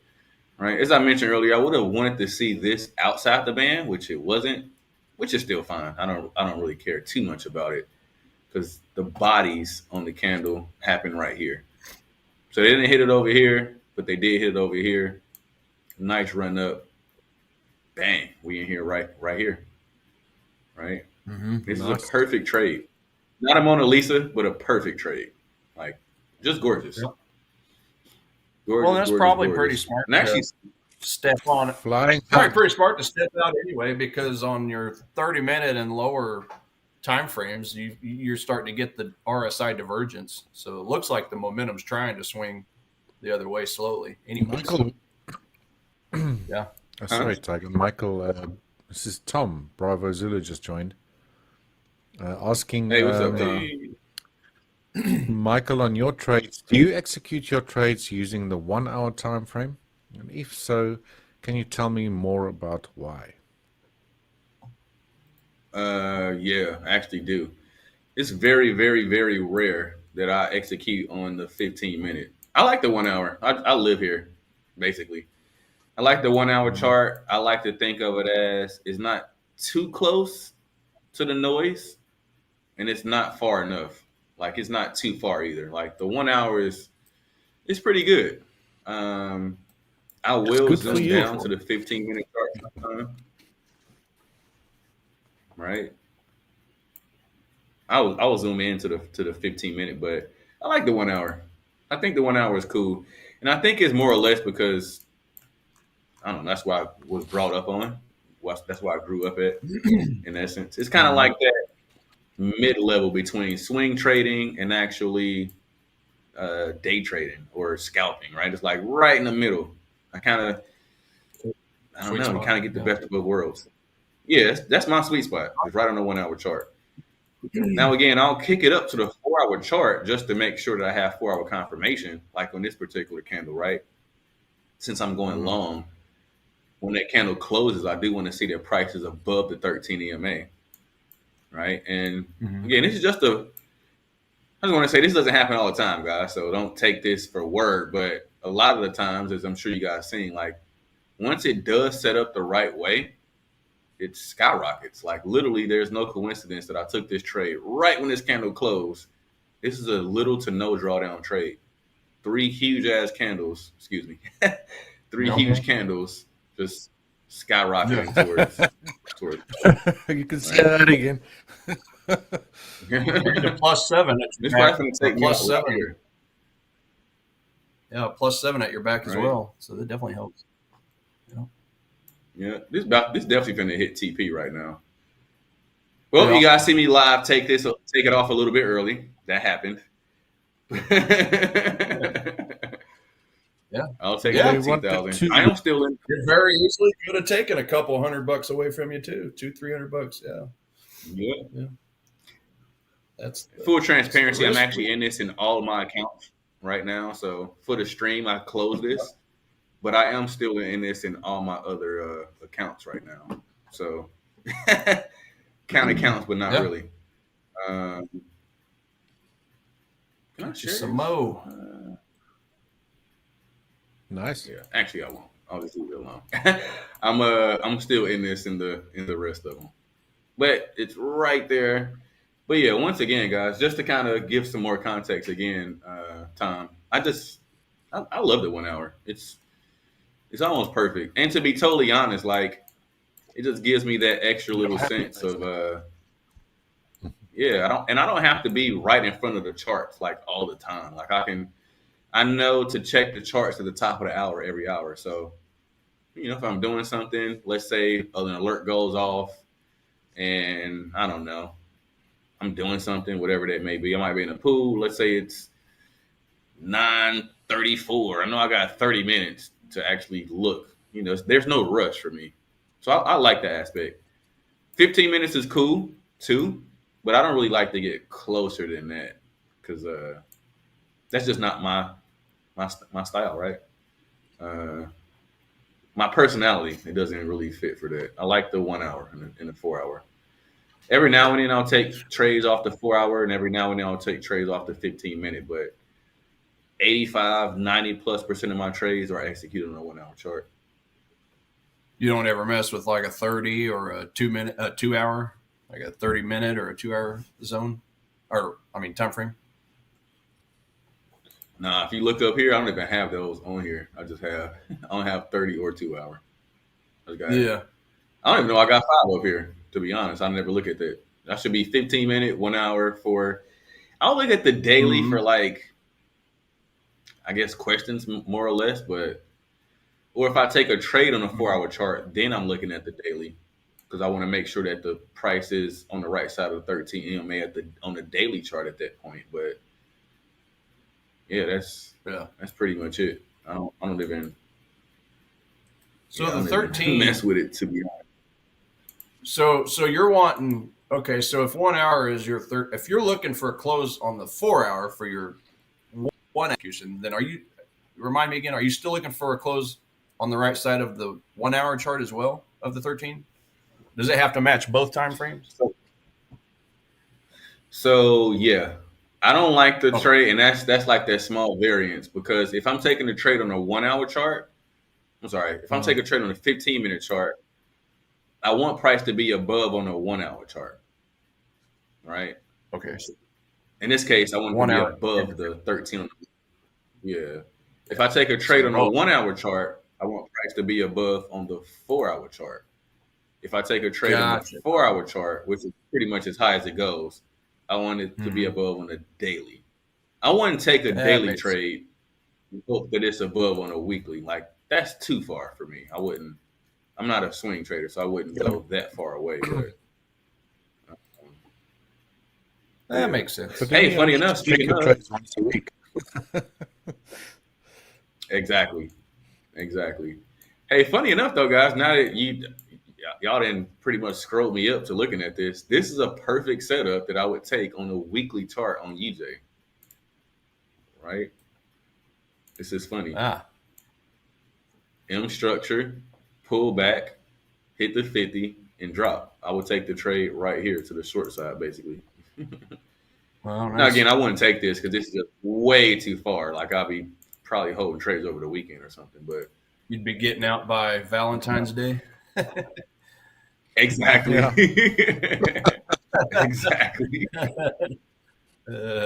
Hell, maybe even St. Patrick's Day. Exactly. That's like way too far. Yeah, by the time spring rolls around, I'm gonna leave